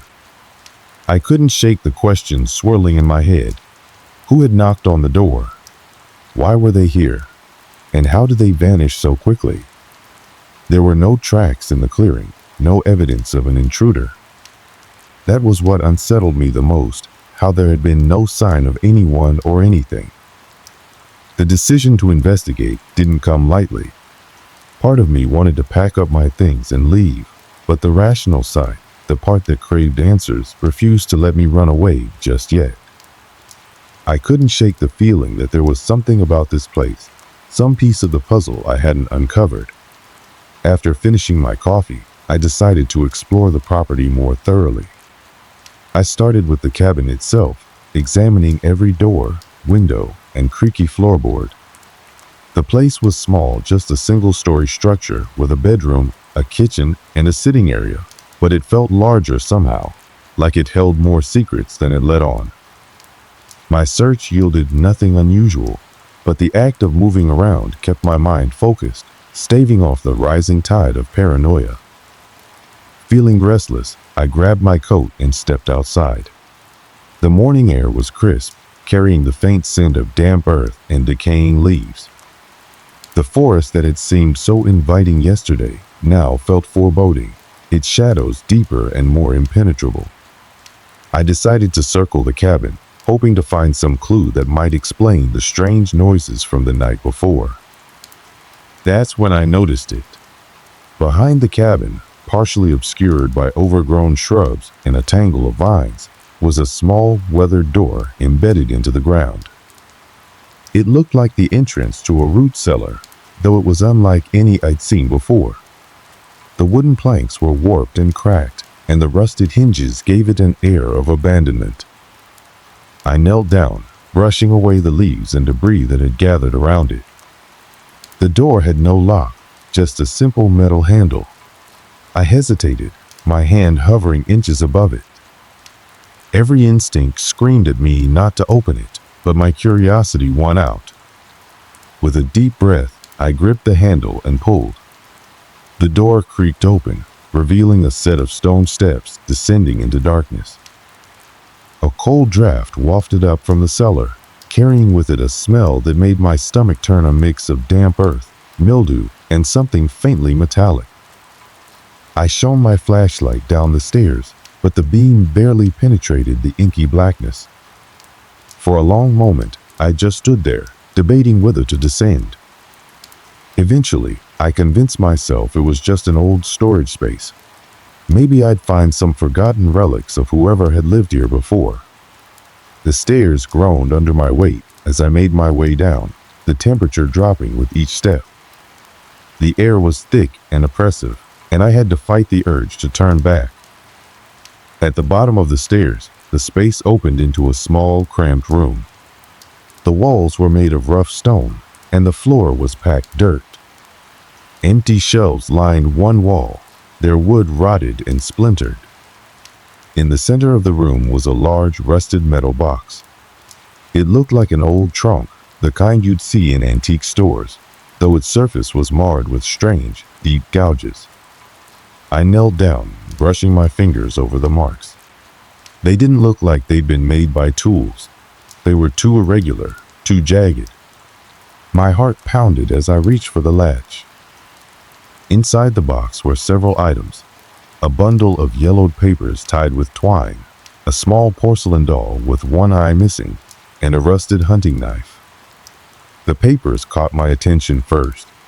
I carefully untied the twine, unfolding the brittle pages. They were covered in handwritten notes, the ink faded and smudged. Most of the writing was indecipherable, but one phrase stood out, repeated over and over again: "It watches from the trees." I left the cellar with a growing sense of dread. My discovery had raised more questions than it answered. Who had written those notes? What were they talking about? And why had they hidden these things beneath the cabin? My mind raced as I stood in the clearing, staring out at the forest. The trees seemed closer now, their gnarled branches reaching toward the cabin like skeletal fingers. Deciding I needed a clearer head, I went back inside to gather my thoughts. But as the hours passed, the strange occurrences only escalated. It started with faint noises, scratches at the windows, soft thuds on the roof. Then, as the sun began to set, I heard it again, the knocking. This time, it was coming from the back door. I froze, my breath catching in my throat. The knocks were steady, deliberate, and far too human. Summoning every ounce of courage, I grabbed the flashlight and crept toward the door. My hand trembled as I reached for the handle, but when I threw it open, the clearing was empty. The knocking continued throughout the evening, moving from one door to another, from one window to the next. No matter how quickly I opened them, there was never anyone there. I felt like I was losing my mind. My rational explanations were slipping through my fingers, replaced by a gnawing fear that something was toying with me. Unable to endure the torment any longer, I decided to investigate further. I pulled out the bundle of papers from the cellar, hoping they would provide some insight. As I sifted through the brittle pages, I noticed crude drawings among the notes, sketches of tall, spindly figures standing among the trees. Their eyes were hollow, their limbs unnaturally long. Accompanying the sketches were more phrases. "Don't look directly at it. It feeds on fear. The knocking is a warning." The more I read, the colder the cabin seemed to grow. My breaths came out in visible puffs, even though the fire was roaring in the hearth. I couldn't shake the feeling that I wasn't alone. Every shadow seemed to shift, every creak of the floorboards felt deliberate. Determined to find some answers, I decided to retrace my steps on the trail from earlier. Perhaps there was something in the woods, something I had overlooked. Armed with my flashlight and the hunting knife from the cellar, I ventured out into the night. The woods were unnaturally quiet again, the silence pressing in on me like a physical weight. My flashlight illuminated only small patches of ground at a time, and every step felt heavier than the last. As I walked, I noticed something strange. The trees bore the same deep gouges I'd seen on the trunk in the cellar. The marks crisscrossed their bark, forming patterns that seemed almost deliberate. Then I heard a soft, whispery sound that seemed to come from all around me. It wasn't the wind, it was something else, something alive. My pulse quickened as I spun in circles, the flashlight beam darting through the darkness. The whispers grew louder, converging into a low, guttural hum. That's when I saw it. In the distance, just beyond the reach of my flashlight, a figure stood motionless among the trees. It was tall, impossibly tall, with limbs that seemed to stretch unnaturally. Its head tilted slightly, as though it were studying me. My breath caught in my throat as I backed away, the flashlight trembling in my hand. The figure didn't move, but the oppressive weight of its gaze was undeniable. The whispers reached a fever pitch, and the forest seemed to close in around me. I turned and ran, the branches clawing at my face and arms as I stumbled back toward the cabin. The air felt heavy, like I was running through water, and my legs burned with every step. When I finally burst through the cabin door, I slammed it shut and locked it, collapsing against it in a heap. My chest heaved as I struggled to catch my breath, my mind reeling from what I'd seen. The whispers had stopped, but the silence that replaced them was even more unnerving. I knew deep down that whatever was out there wasn't going to stop. Something in the forest wanted me gone, or worse, it wanted me to stay. The night that followed felt endless. Every nerve in my body was on edge, my senses sharpened by the overwhelming dread that had taken hold.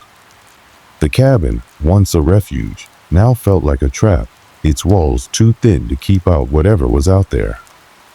The air was so still that every creak of the wooden floorboards sounded deafening, each tick of the clock a reminder of how slowly time was crawling.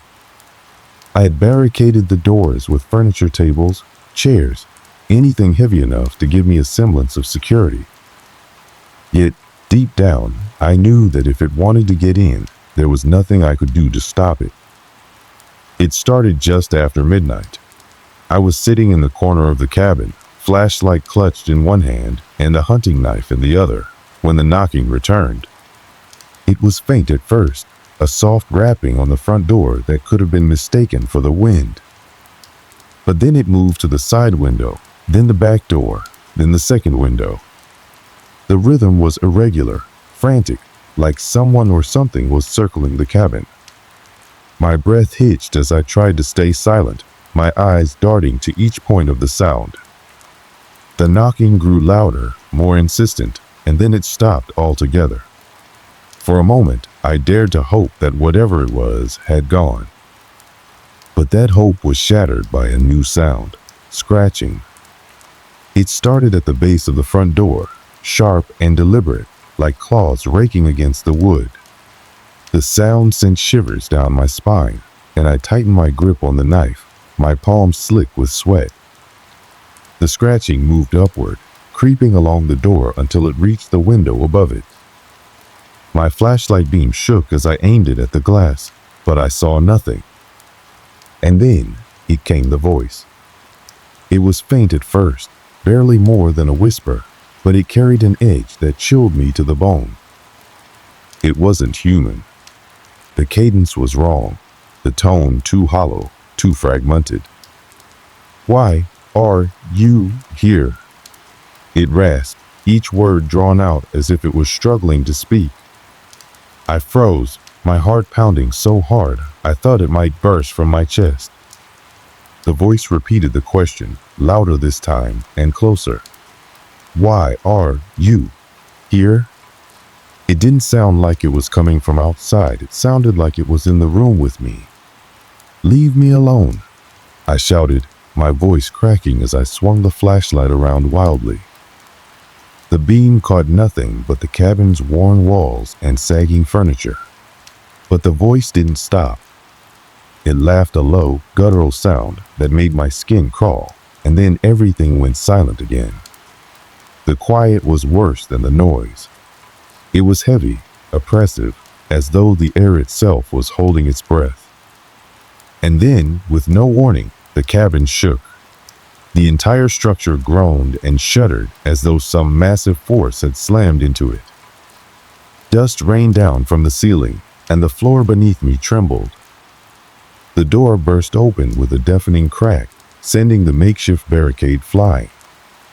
I scrambled backward, my flashlight falling from my hand and rolling across the floor.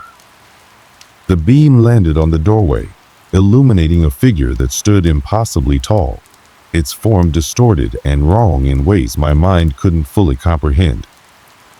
Its limbs were long and spindly, its fingers ending in sharp, claw-like tips. The head was featureless except for two hollow voids where eyes should have been. The thing didn't walk, it glided, its movements eerily smooth as it stepped into the cabin. The temperature plummeted, and my breath came out in visible puffs, the cold seeping into my very bones. I tried to scream, but no sound came out. My body refused to obey me, frozen in place as the creature turned its head toward me. It tilted slightly, as though curious, before taking a step closer. The oppressive weight of its presence was suffocating, and I could feel tears streaming down my face, though I couldn't remember starting to cry. And then it spoke again, not with its mouth, but directly into my mind. The voice was deafening, filling every corner of my thoughts. "You shouldn't have come here." The words were accompanied by images, flashes of the cabin's past, of the horrors that had unfolded within its walls. I saw a family, a man, a woman, and a child, sitting at the very table where I had had my coffee just that morning. Their faces were etched with fear as they huddled together, the same knocking echoing through the cabin. The scene shifted, and I saw them being dragged into the forest by shadows that moved unnaturally, their screams swallowed by the trees. The images burned into my mind, each more horrifying than the last. I realized then that the cellar wasn't just a storage space, it was a tomb. The rusted trunk, the notes, the doll, they were all remnants of the family that had lived here, left behind as grim reminders of their fate. And now, it wanted me to join them. Adrenaline surged through me, breaking the paralyzing grip of fear. I lunged for the flashlight, gripping it tightly as I swung it toward the creature. The beam struck its form, and for a moment it recoiled, as though the light pained it. Seizing the opportunity, I bolted for the door, my feet barely touching the ground as I sprinted into the night. The forest was alive with movement. Shadows darted between the trees, and the air was filled with the same guttural whispers I'd heard earlier. They grew louder, more insistent, urging me to stop, to give in. But I kept running, my lungs burning and my legs screaming in protest. The creature was behind me. I could feel it. Its presence pressed against me, heavy and suffocating, as though it was right on my heels. I didn't dare look back. All I could do was focus on the faint glow of the cabin's lantern that I had left on near the trailhead. Just as I thought I might reach safety, the ground beneath me shifted. I tripped, falling hard onto the forest floor. Pain shot through my ankle, but I forced myself to crawl, dragging myself forward as the whispers reached a crescendo. The creature loomed above me, its form blocking out the faint light of the cabin. I swung the flashlight one last time, the beam slicing through the darkness and striking the creature's face. It let out an unearthly screech, a sound so loud and piercing that it felt like it was tearing through my skull. The ground beneath me trembled, and the air seemed to crackle with energy. And then it was gone. The whispers stopped, the forest went still, and the oppressive weight lifted. I lay there, gasping for breath, too stunned to move. The flashlight flickered, its beam dimming until it finally went out, leaving me in total darkness. The fear was still there, lingering at the edges of my mind, but so was a sense of grim determination. Whatever that thing was, I had survived its wrath for now, but I knew deep down that it wasn't over. Whatever haunted this place wouldn't let me go so easily. The silence after the creature vanished was as oppressive as its presence had been. I lay sprawled on the cold forest floor, my chest heaving as I tried to catch my breath. My mind raced with fragmented thoughts, trying to make sense of what had just happened. My ankle throbbed where I had twisted it during my frantic escape, but the pain felt distant, overshadowed by the lingering terror. Gathering what little strength I had left, I pushed myself to my feet, wincing as pain shot through my leg. I used the faint light of the moon to orient myself and limped toward the cabin's lantern, still faintly glowing in the distance. Each step was an ordeal, my body screaming for rest, but stopping wasn't an option. I had to keep moving. The forest felt different now, quieter but not calmer. The usual sounds of nocturnal creatures were absent, replaced by an unnatural stillness that made every rustle of leaves or snap of a twig echo like a gunshot. I felt as though I was being watched, but each time I glanced over my shoulder, there was nothing but darkness. When I finally reached the lantern, I collapsed onto the ground, clutching its handle as though it were a lifeline. The warm glow was a small comfort against the overwhelming darkness, but I knew it wouldn't last. The cabin loomed behind me, its broken door swaying slightly in the night breeze. There was no way I was going back inside. I didn't waste any more time. With the lantern in one hand and the hunting knife in the other, I made my way to the car, parked at the end of the narrow dirt path leading to the cabin. My movements were clumsy and slow, each step a struggle, but I was determined to put as much distance between myself and the cabin as possible. When I reached the car, I threw the lantern and knife into the passenger seat and fumbled with the keys, my hands trembling so badly that it took several tries to insert them into the ignition. The engine roared to life, and I wasted no time reversing down the path. Gravel crunched beneath the tires as I sped away, the headlights cutting through the darkness. As the cabin disappeared from view, I felt a fleeting sense of relief. But the shadows of the forest still seemed to press in around me, their shapes twisting and shifting in the periphery of my vision. I couldn't shake the feeling that I was being followed, even as the cabin grew more distant. The drive back to town was a blur, my mind replaying the events of the night over and over again. The creature, the whispers, the flashes of the cabin's past, they all felt like fragments of a nightmare that refused to fade.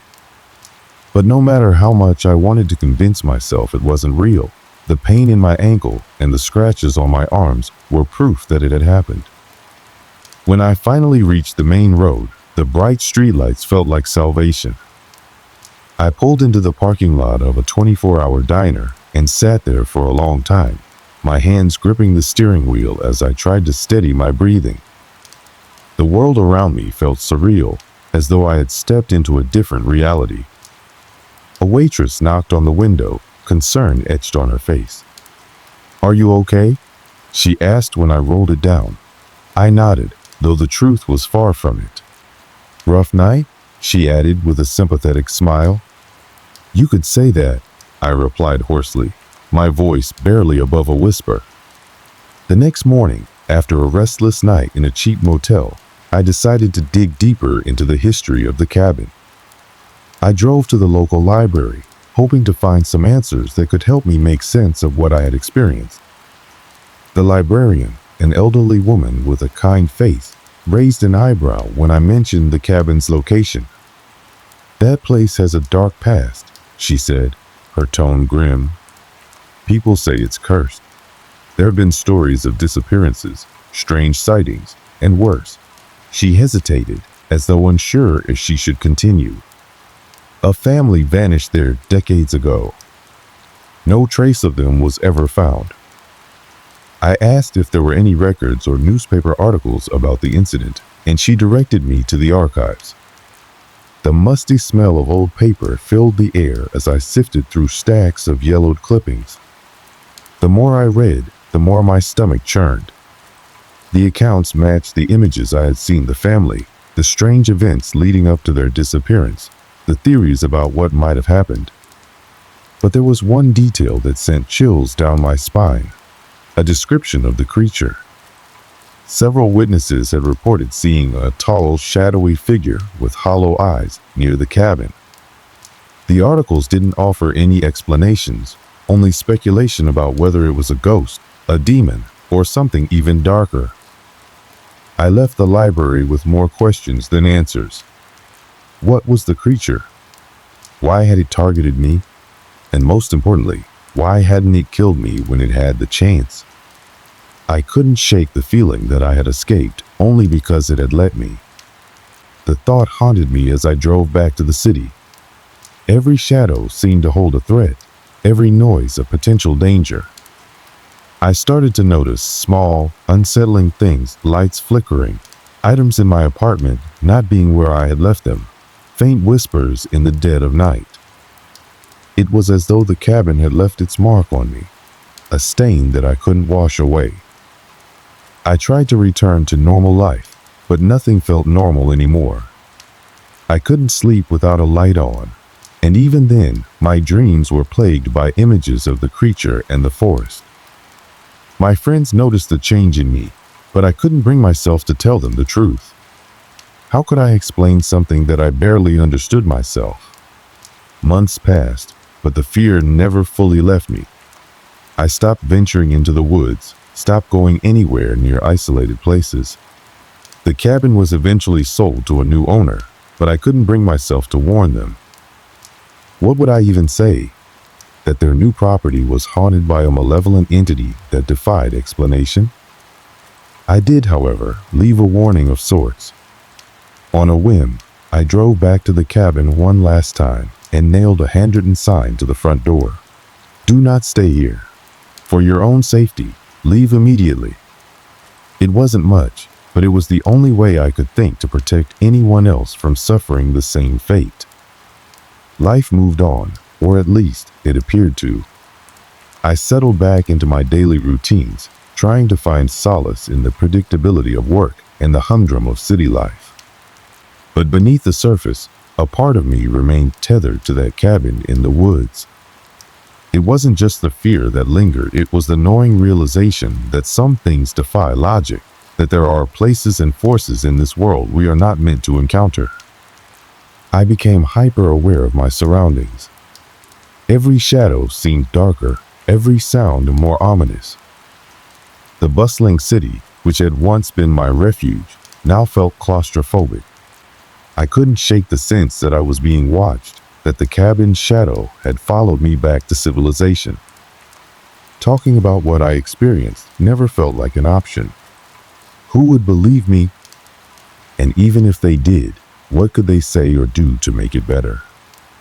So I kept it to myself, burying the memories deep inside. But the weight of it was always there, pressing against my chest like a stone. Every now and then, I would come across something that brought it all rushing back. A news report about a missing hiker, a photo of a forest bathed in twilight. Even the faint smell of pine would trigger a wave of anxiety, pulling me back to that night. I found myself scouring online forums and communities for people who had experienced something similar. There were stories, strange, fragmented accounts of encounters with things that couldn't be explained. Some were eerily similar to mine, while others were even more terrifying. Reading them was both comforting and unsettling. I wasn't alone, but that also meant the world was far darker and stranger than I had ever imagined. One day, about a year after the incident, I received an email from someone I didn't recognize. The subject line read, "The cabin." My heart raced as I opened it, half expecting some kind of threat or cryptic warning. Instead, it was a message from the family of the cabin's original owners. They had seen my warning sign and tracked me down through a local real estate agent. The message was polite but curious, asking if I could share what had happened. They mentioned the rumors surrounding the property, the stories of strange occurrences, and the disappearances. For a moment, I considered ignoring it. What good would come from reopening those wounds? But something compelled me to respond. I wrote back with a carefully worded summary, leaving out the more personal and horrifying details. I didn't want to scare them, but I felt they deserved to know the truth, or at least a version of it. Their reply came quickly. They thanked me for my honesty and mentioned they were considering demolishing the cabin. That thought brought a fleeting sense of relief, but it was quickly replaced by unease. Would tearing down the cabin solve anything? Or would it simply unleash whatever was tied to it? As time passed, I began to accept that I might never fully understand what happened. The world is vast and full of mysteries, and not all of them come with explanations. Some experiences simply have to be endured, their lessons absorbed in silence. One thing became clear, though. The cabin had changed me. It had stripped away my illusions of safety and certainty, forcing me to confront the unknown. I became more cautious, more aware of the fragility of life. But I also found a strange kind of strength in that awareness. I had faced something unimaginable and survived. That had to count for something. I haven't been back to the cabin since leaving that warning sign.